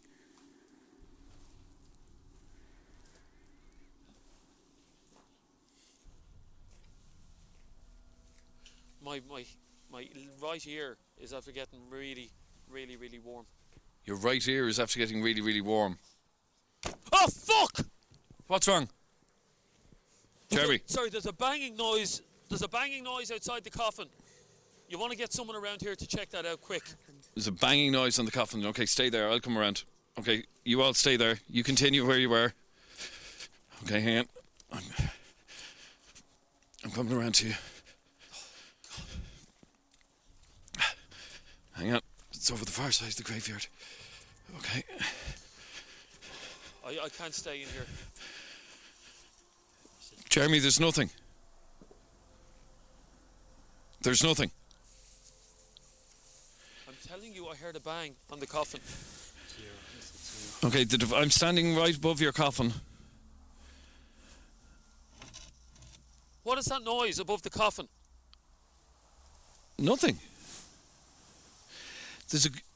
The meter that's on top of your coffin isn't moving. Is that's what's making the noise? No, it's not moving at all. What is that banging noise outside the coffin? Well, I don't know. I'm standing here on my own. I'm standing here on my own. There's nothing. Okay, you have to trust me on this. There's nothing. I'm standing right above your coffin.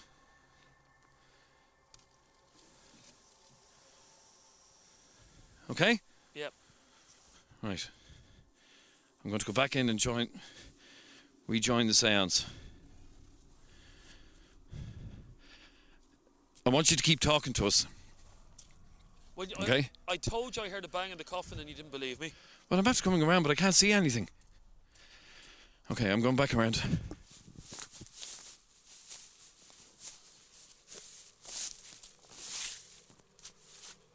Ah! Ah!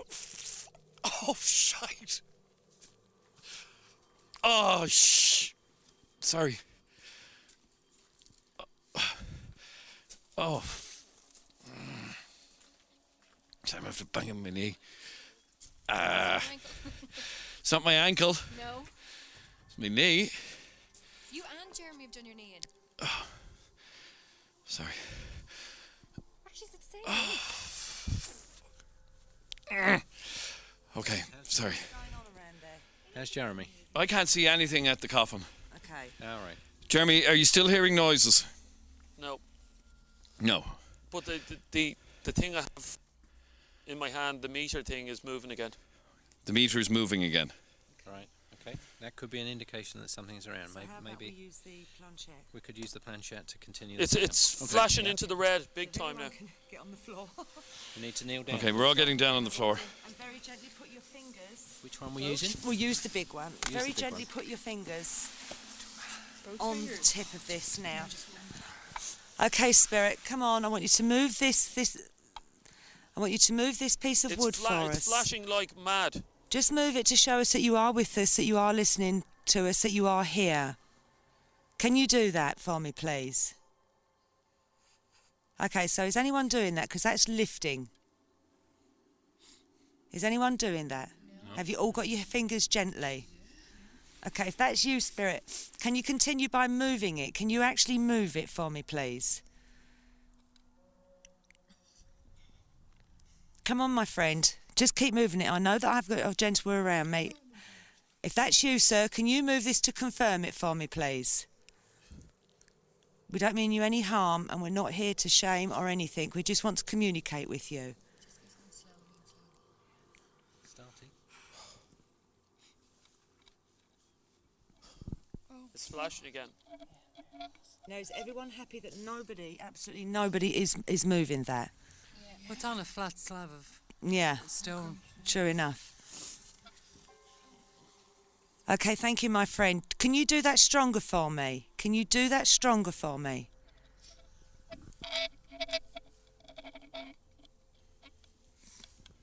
Okay. This wooden piece is actually moving on the It's the moving slab. On the slab, yeah. Jeremy, are you feeling anything in there? I'm feeling fear. Is there something in this coffin with me? Okay, my friend. No, there's nothing in the coffin with you. Okay, my friend. If that was you, It's flashing that was again. making the It's banging flashing like mad. sounds in the coffin at the back, could you confirm by moving this around, please? confirm it by moving this piece of wood around this slab. Oh, it's moving again. And is this the gentleman that has been connecting with me since I came in to the graveyard? Can you confirm that also? Thank you. Are you happy that we're here? If you are, can you move the wood to confirm it?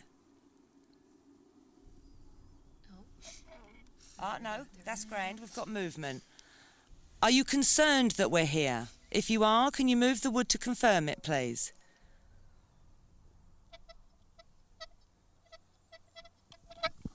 That board is moving. Yeah. Can you could just confirm that you don't mean us any harm by moving this wood?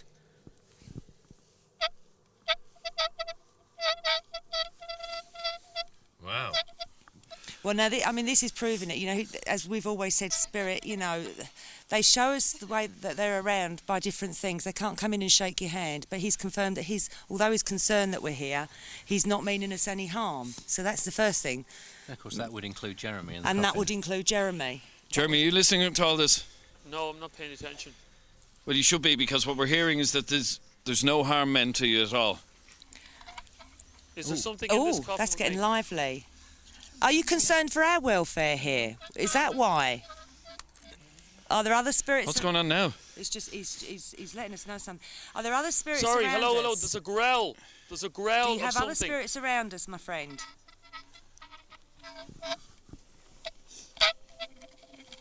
Wow, that's really moving. Adrian, there's a growl. Could you do? Sorry, Sorry. A growl of what, Jeremy? I'm after hearing a growl coming from A growl of?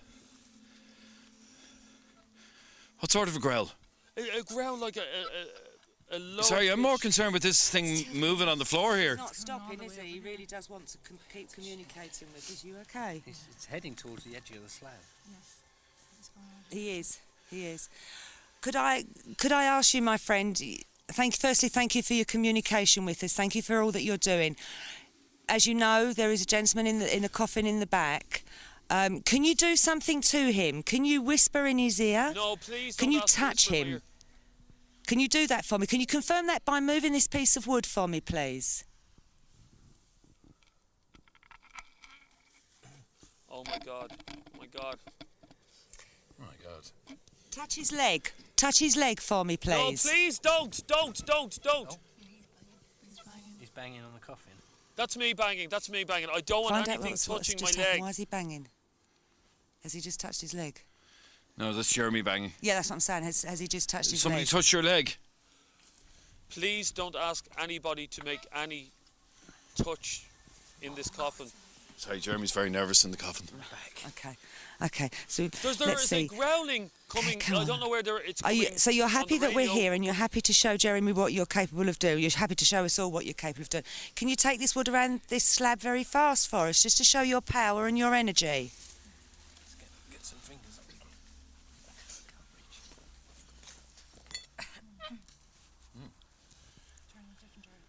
Jeremy, can you feel anything in there? I want to get out of here. I seriously want to get out of here. There is a growling sound. I'm not making this up. There is a growling sound coming from either inside the coffin or through my headphones, but it's coming from somewhere. What sort of a growling sound? Like a dog growling. And this thing you've given me is flashing like mad in here.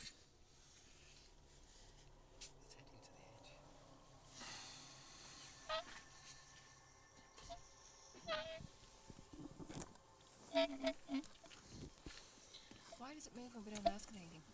Capable of doing it, wanting to do it. Oh, for fuck! What? There is a growling noise! There's no growling noise. Excuse me. You continue where you were. Go on. No, I'm going back I'm around. not making this up. I can hear a growling noise. I'm coming back around to you, okay? Hang on.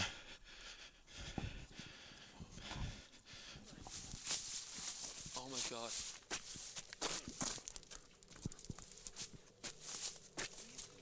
Hang on. I'm coming.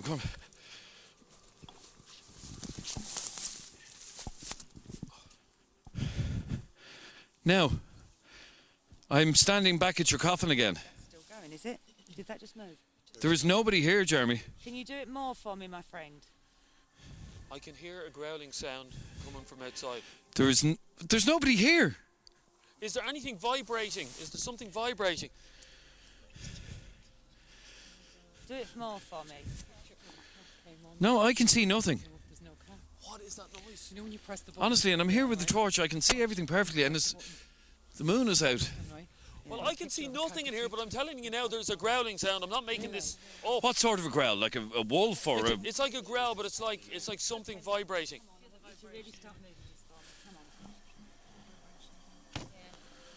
Come on, you can do it. Come on. No, I'm after checking everything here. Carry on doing it. There is nothing and nobody here.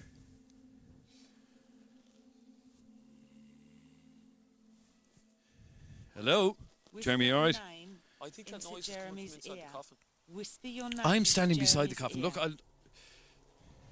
Can you do that for me? Just to prove that I'm here, I'm going to drop some stones on top of the coffin. Look. It's like movement, look. That's me. It's like a wobble, yeah. There's nothing here. Whisper a name into Jeremy's ear. No.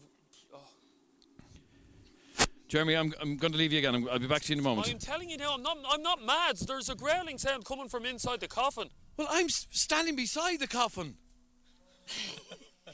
I can hear no growling. They're like... Sorry? Okay, I'm Thank standing here. you. But it doesn't match the hat, though. I'll be back to you in a Go few on, minutes. My friend, whisper a name into Jeremy's ear, touch his hand and touch his leg. There's 3 things I've given you. Can you do that for me? Confirm it by moving this piece of wood. Yeah, it's moving. Can you confirm it by moving the piece of wood a bit stronger for me, please? Come on, my friend. Okay, I'm on my way back. Come on. You can do this. Come on. I want 3 things. I want a name whispered into his ear. I want his hand touched and I want his leg touched, please. I know that's a lot, but I know that you're capable of doing it with the energy that you have. Or any one of the 3. Anyone. And any one of the 3, please. Okay, what I've asked him to do, Adrian, is I've asked him to whisper a name into Jeremy's ear, touch his hand and touch his leg. Okay, have you heard any name whispered into your ear? No. Has anybody touched your hand or touched your leg? What?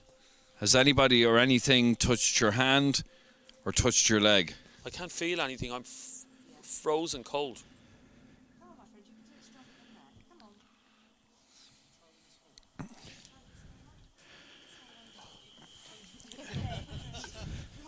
Here's one we made earlier. Right, I'm back in with the seance. Okay, sir, come on. Come on, can you move this piece of wood? Carry on moving this piece of wood. Show us how strong you are. Show us the energy that you have. I'm really feeling The energy from claustrophobic in this here. circle. I'm feeling dizzy. I'm feeling Make sure you're sick. Only nearly, very slightly. Ooh. touching it. Okay, this piece of wood is definitely moving. Come on, my friend. What I want you to do is move this fast. You're capable of doing it. Can you do this for me? Wow. You can actually move it around the slab. I know you can. Can you do that for me? Would you push it? Push it around in a circle. Come on. Wow.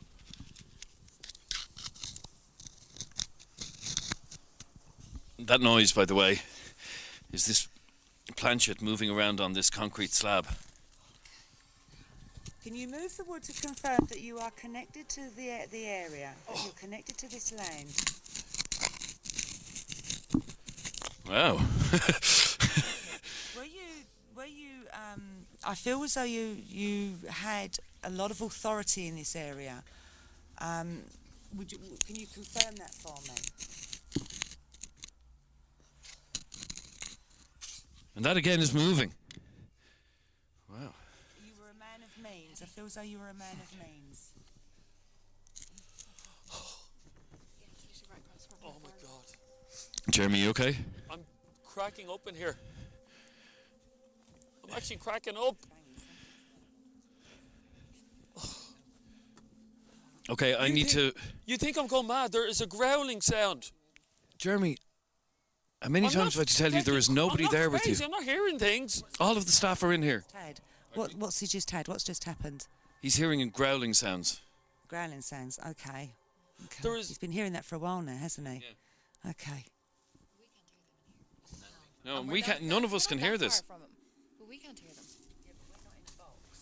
No, I know, but if it was something outside the box, we can't even hear it. So it has to be inside. Now, Steph and Jeremy, we were in here earlier, heard like screeching noises, but that's different to growling. That's not even the same thing. I'll tell you what we will do. We'll resume in a few minutes around where the coffin is. Okay, and let's see what and we we'll get. continue from there. Right. Okay. So, Jeremy, we will have people near you in a couple of minutes, okay? Okay? Yep. Are you all right? Yep.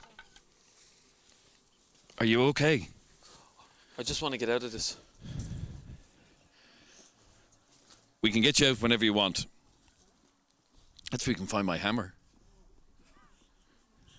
Don't know where the hammer's gone. How long is it going to take me to get out of this? About 10 minutes. 10 By minutes. the time we pull you back out of there. Okay, you've got your earphones in. Yep.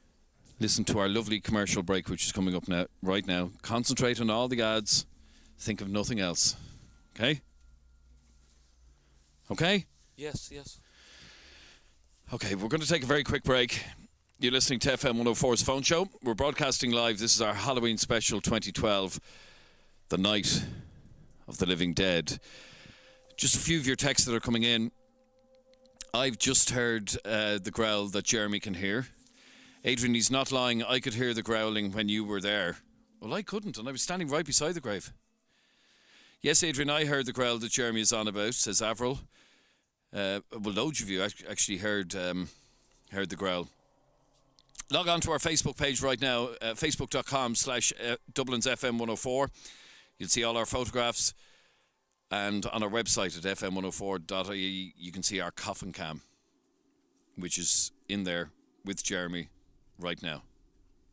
Don't go away. The phone show continues in a moment. You're not frightened, are you? Be afraid.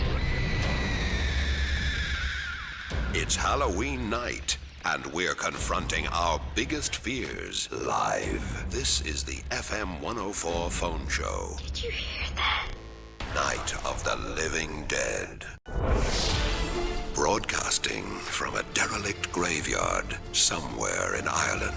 This is the FM104 Phone Show. Night of the Living Dead. Now, you're very welcome back. This is Adrian Kennedy, and we're broadcasting live from a graveyard somewhere in Leinster. And for those of you who've just tuned in, this is a derelict graveyard.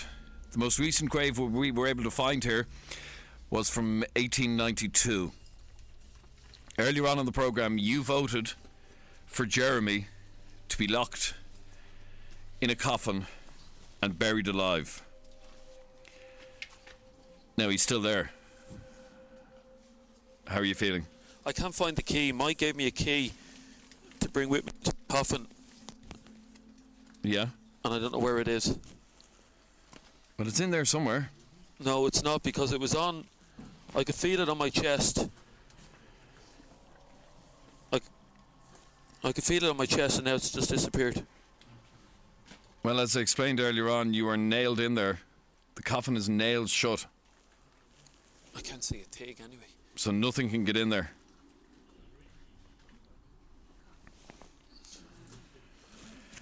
By the way, if you want to call us right now, 6797104 is our telephone number. If you want to just react to what you're hearing. I'm telling you now, the key is not here. I believe I have Ali on the line, is that right? Hello, how are you? Hello, Ali. Right, listen, I know you and your listeners can take me a bit as a joke, you know, when I'm on sometimes, but I'm being deadly serious when I say that growling is 100% true. I'm going to tell you a story about something that I was told. I can't say where I heard it, but I know it hasn't been said where you are, but I know where you are through vibes and through a little girl I can hear through the radio. Okay. In the 1700s, there was a groundskeeper called Ed, okay? The growling Jeremy is hearing is his dog. Ed and his dog walked the graveyard, you know? They used to look after the grounds and the dog was always with him. Then one night, Ed walked in on thieves trying to rob. Do you know these grave diggers who try and dig up graves and they rob jewellery that's buried? Ed caught them in the middle of it, and basically, when confronted, he lost his life, and they killed the dog as well. The word is that he still roams around the graveyard, and the banging is actually Ed. What's that Sorry, noise? what's that What's noise? that noise? Are you asking me that? No, sorry, go on, continue, Ali. Well, basically, yeah, that's Ed still walks around the graveyard with the dog. Ed still walks around the graveyard with the dog. With the dog, and he's very angry. You guys need to get out of there. Oh, really? I would not, like, I'm well up for all this stuff, but I would recommend the two of you get out of there. I was actually trying to ring to tell you, but for some reason it wasn't actually letting me connect the phone call, and it's never been an issue before. Sorry, Jeremy, is that you scratching in there? No, I'm not doing anything. You know, So, I Ali, think the vibe you're getting is that we should get out of there, or get out of here. yeah, yes, 100%. I can actually, as you're speaking, I actually found it earlier on hard to make out what you were saying because there's a little girl. There's a little girl near you, and her name is Emily. There's a little girl called Emily near us. And apparently she's lost. No, I don't want to freak you out, and I know how scared you are. I can sense it, but I mean, if I were you, I would do the sensible thing. And this is coming from me, who would gladly meet Satan. You know, I'm telling you now, you need to get out and go. Thanks, Ali. Okay. Sorry, did Ali say she heard those growls? She said she could hear the growls, yeah. So I'm not the only person that could hear the growls? No, and in fact, I'm sitting back at our text machine now, and I can see a lot of people actually did.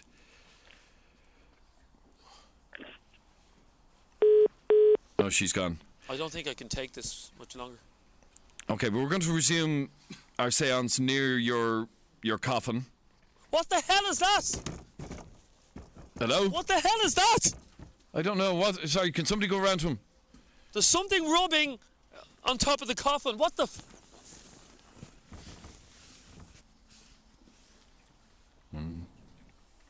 It's like a hand just... Sorry, you there? Jeremy? Jeremy? Can you hear me? I can... Is everything okay? There was a hand. It was like a hand. Yeah? It's the coffin. It was like a hand in the coffin. The noise of a hand. I'm losing you on that microphone. Jeremy, can you hear me?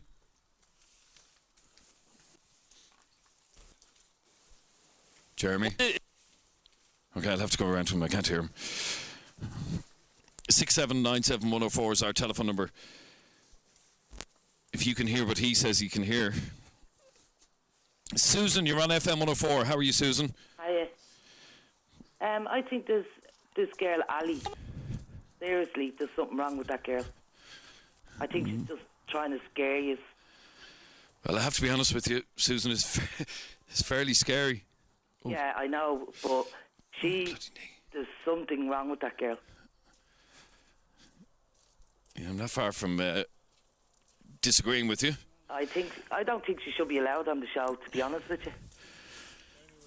Okay, now I'm back around at the grave. Yeah. Beside where Jeremy is. Jeremy, can you hear me? Yes. Okay. Now, what were you saying? A hand... I'm not going mad here. A hand rubbed across the coffin. Like a... Okay. Stop telling me there's nothing out there. I could hear the hand. We're all standing above your coffin. Okay? Now, just to prove it, I'm going to throw some more. Listen. That's me. There is no hands around the coffin. Okay? Hello? Yeah. Don't tell me you're going to get sick again. I feel like...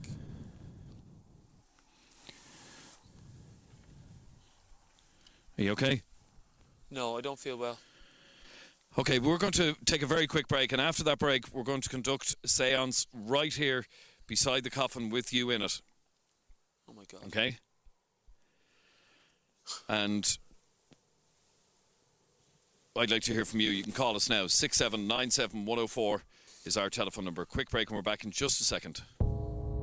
If you're experiencing any paranormal activity, tell us now. Tweet at FM104 and comment on the FM104 Facebook page.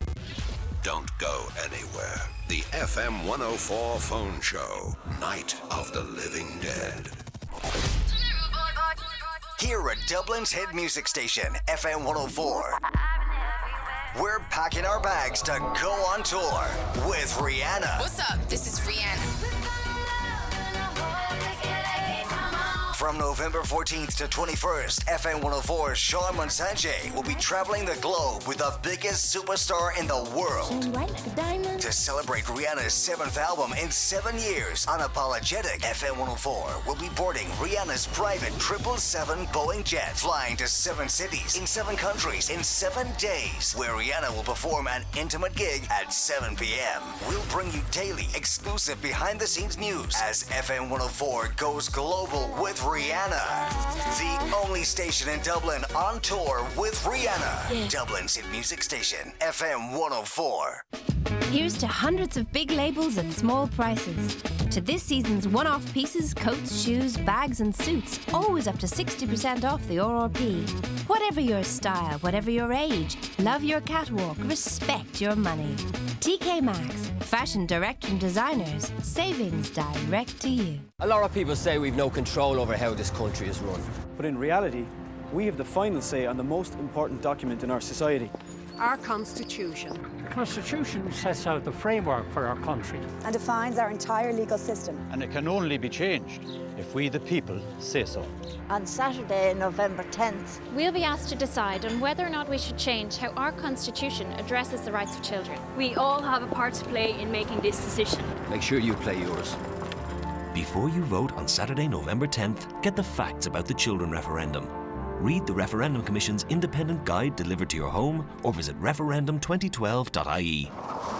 Give your car the royal treatment at FastFit. With 21 service centres, our qualified team of technicians carries out 58 service checks on every vehicle, including a free pre-NCT check. In fact, we're so confident about our pre-NCT check that if we tell you your car will pass and it doesn't, we'll pay for your retest. Call 1894 Tyres, that's 1890 489 737, or see fastfit.ie for your nearest centre. FastFit is proud to be part of the First Stop family. Now, we return to a secret derelict graveyard somewhere in Ireland. Sit tight, turn down the lights, and get ready for even more frights. The FM104 Phone Show, Night of the Living Dead. Now, you're very welcome back. This is Adrian Kennedy with you tonight, and I'm just walking back around to the grave. I think I have Jerry on the line. Jerry, you're on FM104. How are you, Jerry? How are you, Adrian? How are things? Grand, thank you, Jerry. Are you been good? Yeah, it's interesting. How is Blondie doing? Is he all right? Are you looking after him? Well, he can hear you, Jeremy. Jeremy, how is Yeah. things?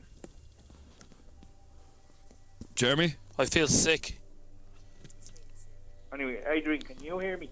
I can hear you perfectly. Yeah, so can he. Yeah, can you hear me? Yeah. Yes, I can. Yeah. Adrian, can you hear me? I can. Yeah. Can or can't? I can, yes. Go on, go on, go on. Yeah. No, I was just saying to your researcher, like, when my dad was passing away, like, you know, and he was kind of, he wasn't well, like, you know, he was up in Leopardstown Park Hospital, and I left him there for a couple of hours, but I was tired, and I went home and I fell asleep, and I had a picture beside here. I had a picture of the dad, and it was beside me, and it was on a small kind of table, you know. Mm-hmm.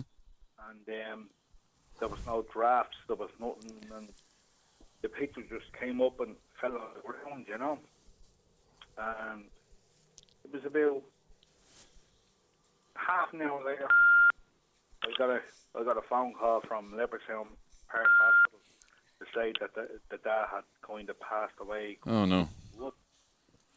And I do believe, Adrian, you know what I mean? I do, like, and, you know, the taxi man that brought me up to Leopardstown Park Hospital, kind of, he passed away, and, you know, I do believe kind of, I do believe in that thing kind of, you know, it can be kind of very emotional sometimes, you know. It can be, because sometimes when people are going to kind of pass away, they have to wait for the whole of their family to kind of come. And sometimes it just doesn't happen. I'm sorry to cut across you, Jerry, because I have to go to line 4. Sinead. Hey, can you hear me? I can hear you, yeah. Come here, can I ask Jeremy, is he getting the pains or the sickness on the lower bottom of the middle of his stomach? Yeah. Jeremy, can you hear that? Yeah, I feel sick to the pit of my stomach. Yeah, is it where your belly button is? Is it just down there? It's just my stomach. I feel like I just want to throw up now. Yeah, I can see a woman lying on you. Don't be afraid. Don't be afraid. I can actually. Oh my God! What's wrong? Did she just say she can see a woman lying on me in the coffin? Yeah, I'm not the only one that can see it. Okay, if you can look down the bottom. No, I'm not looking down. No, not you. Whoever's on the webcam there, can you look down the bottom on the, in the middle of them? You can see her face, and she's just at the closing her eyes. Oh, what the sun? There's a. Sorry, I can't hear you off your mic. Can you hear me? Is there something in the coffin with me? Will someone please tell me? You don't have to be afraid. She's not going to harm you. It's just on the bottom of your stomach, and that's where you're getting the sickness from. Oh my God. Can you feel something on your stomach? Jeremy, can you feel it on your stomach? Yes, I can feel it on my stomach. Right. Right, because I can see her that she's there, but she's not going to harm you. This woman that's there on the bottom lower of your stomach, she's not going to harm you. She just has her eyes closed, but I think she's there to protect you. She's there to protect you. I'm not opening my eyes. I'm keeping my eyes shut. Well, just have a look and see. No, I'm not looking. Well, I'm looking at the coffin cam. Right, and can you see down the bottom? There's like 2 lines in his jacket. Oh yeah. Can you see down in the middle of that? Down the bottom, there's a face. Oh my God. Oh yeah. And your thing is lighting up again. It's gone crazy. Your meter's lighting up again. I can hear it. I'm not opening my eyes. I'm keeping my eyes closed. You don't have to be afraid. Seriously, this woman here is protecting you. Are you listening to this, Jeremy?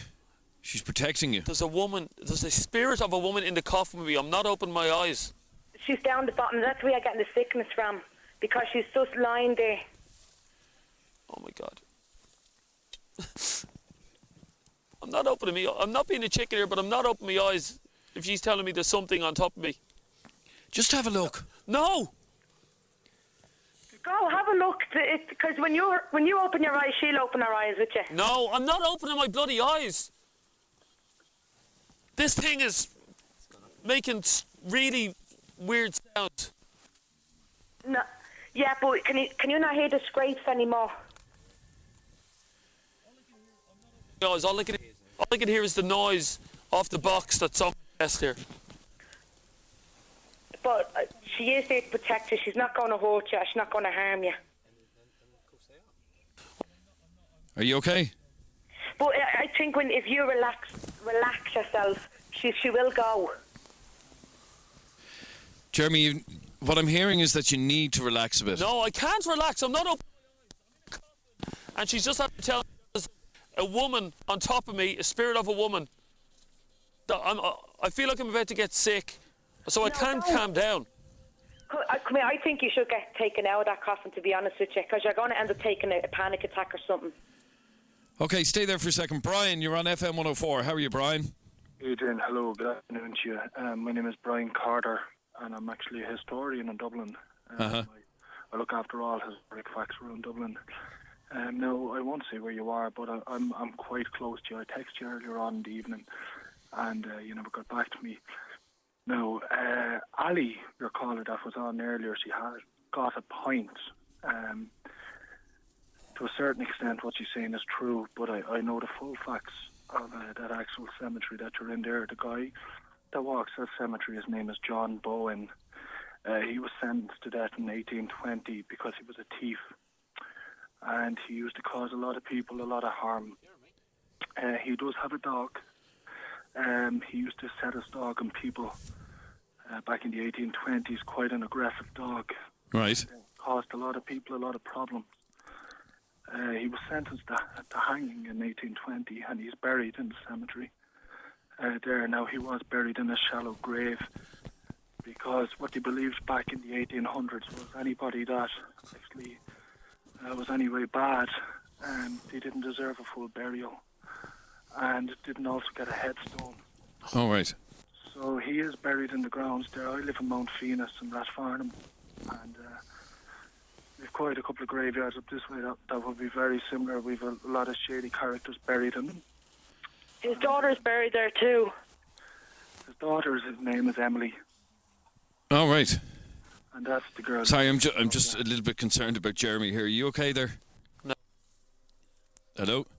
Adrian, are you there? Yeah, go on. Yes.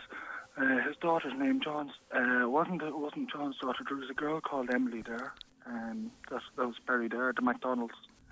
She came from the MacDonald family back in the 1800s. They were quite a wealthy family from Dublin, who felt. By any chance, did this Emily girl, did her mum try to murder her?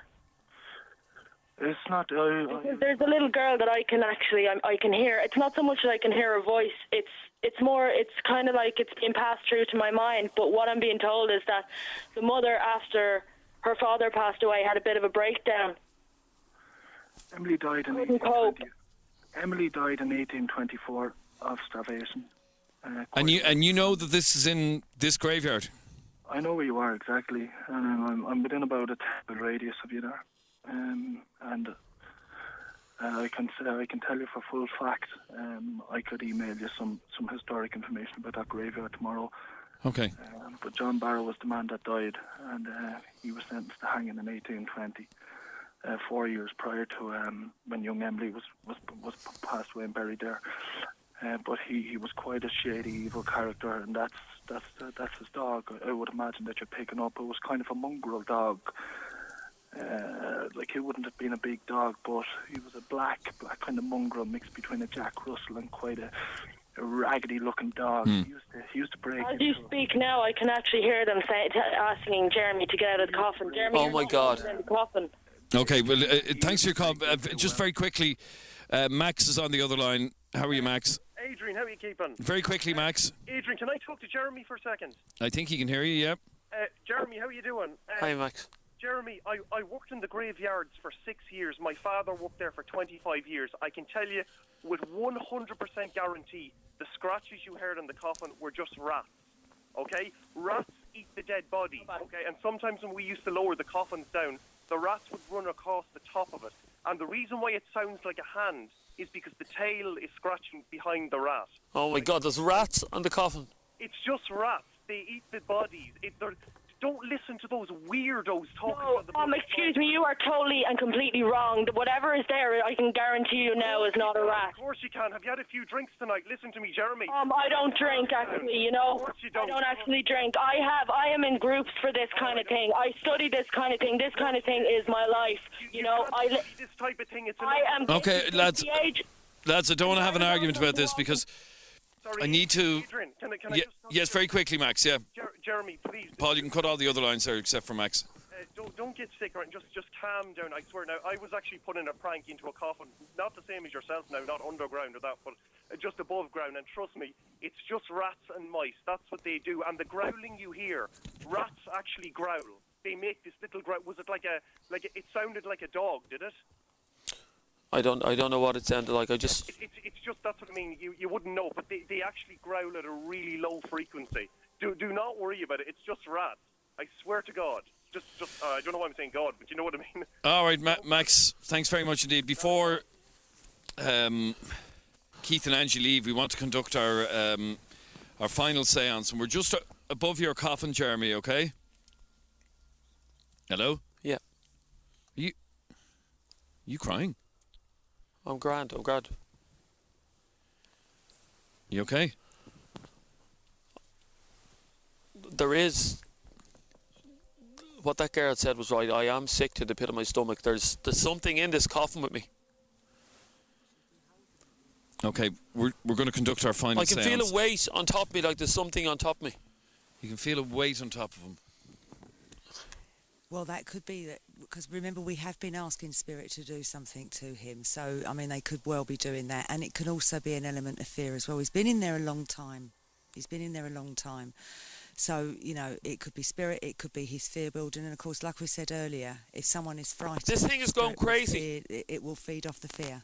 This thing is going crazy. Try and keep him as calm as you possibly can for someone that's been put into a coffin. Okay, and you need to listen to that, Jeremy. This thing is going crazy in here. It's staying in the red now. It's staying in the red now.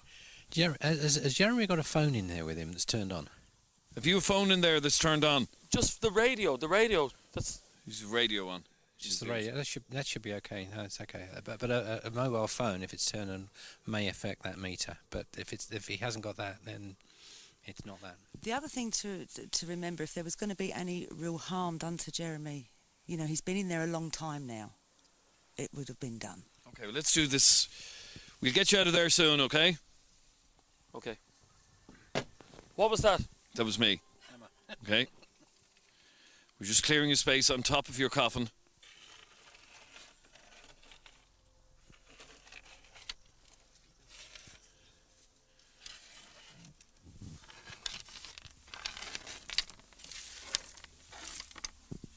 And we're going to conduct our final seance. So everyone get their fingers back onto the piece of wood.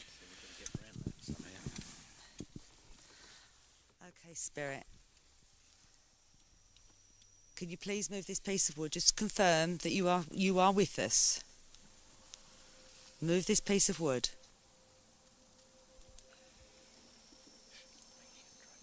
Okay. Can you move it stronger for me, please?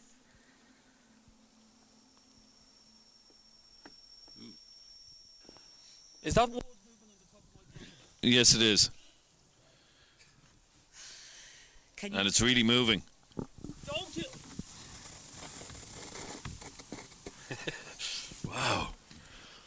That's unbelievable. Can I confirm? Is this the gentleman that I was speaking with, connecting with earlier? Is it you that's still around? If it is, can you please move the wood?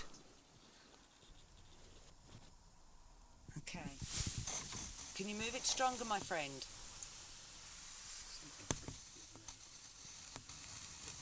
Oh. Thank you. Do you also have a female around you? Do you also have a female with you? Can you? Oh. Okay. Is she connected? Is she connected to this place, to this land? Is she connected? Move it strong to confirm it. There's no movement there. But she has a female. He has a female with him. Is she here to protect Jeremy? Move that to confirm.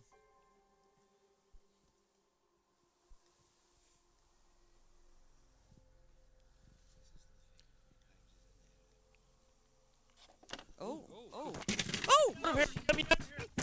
Get me out of here! Get him out. Okay, we'll get the coffin off. Okay, we'll get the we're coffin getting you off. out. Hang on, relax. Okay. Oh, right. Jesus. What happened?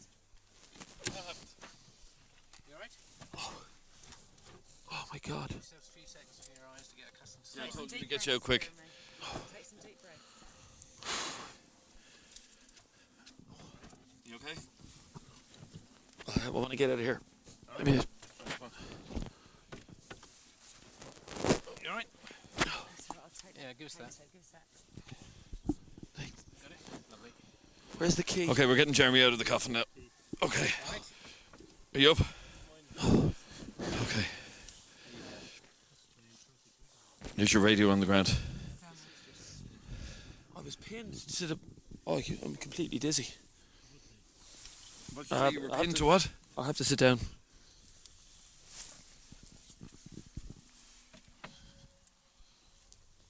Oh, I'm completely dizzy.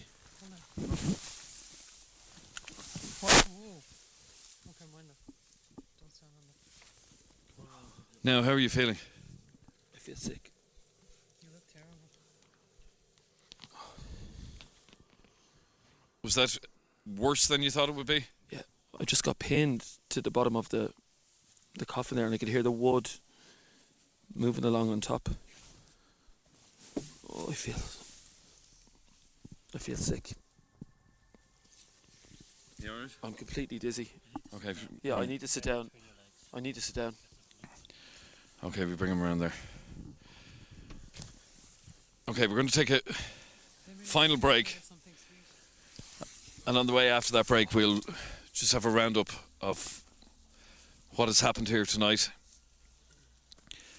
The FM104 Phone Show 5th annual Halloween spectacular, if you want to call it that. The Night of the Living Dead. We're just walking back to our base, and we'll have a final roundup I'm lightheaded. straight after the break. Okay? Don't go away. You're not frightened, are you? Be afraid. It's Halloween night, and we're confronting our biggest fears live. This is the FM104 Phone Show. Broadcasting from a derelict graveyard somewhere in Ireland. This is the FM104 Phone Show, Night of the Living Dead. Okay, you're very welcome back. This is Adrian. Now, where's Jeremy gone? Where is he? Just sitting down. Okay. Now, oh my God, you are pale. Yeah. Are you cold? What? Are you cold? Freezing. Oh my God, you really look pale. You look sick. Yeah, I'm after having some chocolate or something like that. Okay, come on over here and we'll just have a final roundup of what everybody felt about tonight. I know Keith and Angie have to rush off. Yeah. What do you make of this graveyard? The graveyard, I mean, in terms of Jeremy's experience, I know he felt, something on his chest.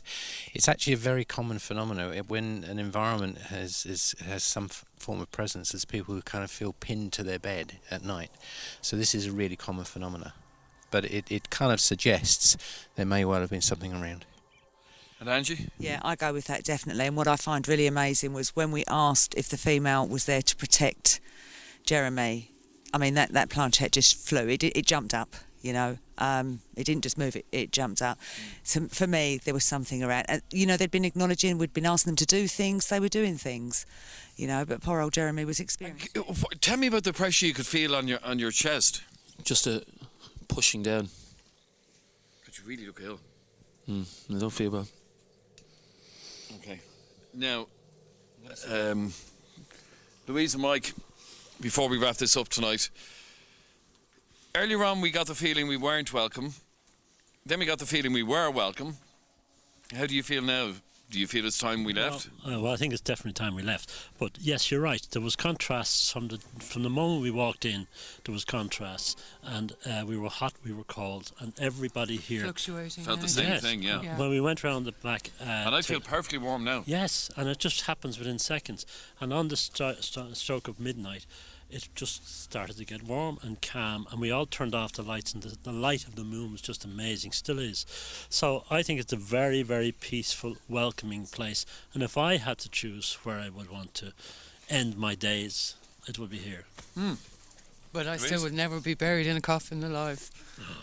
Whose idea was No, that? I would not have done Fair that. play to Is it Jeremy any for doing surprise it. to you that he's not at all. feeling and looking as ill as he is? No. Whereas Is because he he's gone? hugely sensitive. He's there, yeah. Oh, he's there, I've yeah. never seen him look so bad, and we've done how many of these shows. That's probably the worst I've ever seen him. Yes. And actually tonight would probably be the night that I'd be most concerned about him. Yeah. So we need to kind of build up his energy before He's we looking leave. after right now for a while, without a doubt. Okay, well, I have to say, I agree. In all the years we've done this show, and I assume we have some photographs of him, I've never seen you looking so ill. I feel like shit. Excuse me, French.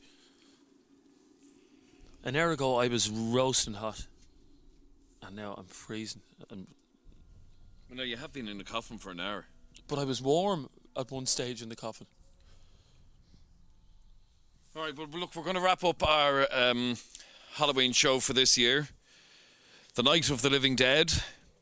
Now you know what we meant by that. We will reveal where this location was tomorrow night on the programme. The reason we haven't tonight is that was the agreement we reached with the owners of this graveyard, that we wouldn't reveal on the night where it is. We will tell you, but just not yet. Hope you enjoyed the programme tonight. It's been different. I'm Adrian Kennedy. He's Jeremy Dixon, looking like he's going off to the emergency room. From all of us here, good night. Broadcasting from a derelict graveyard somewhere in Ireland.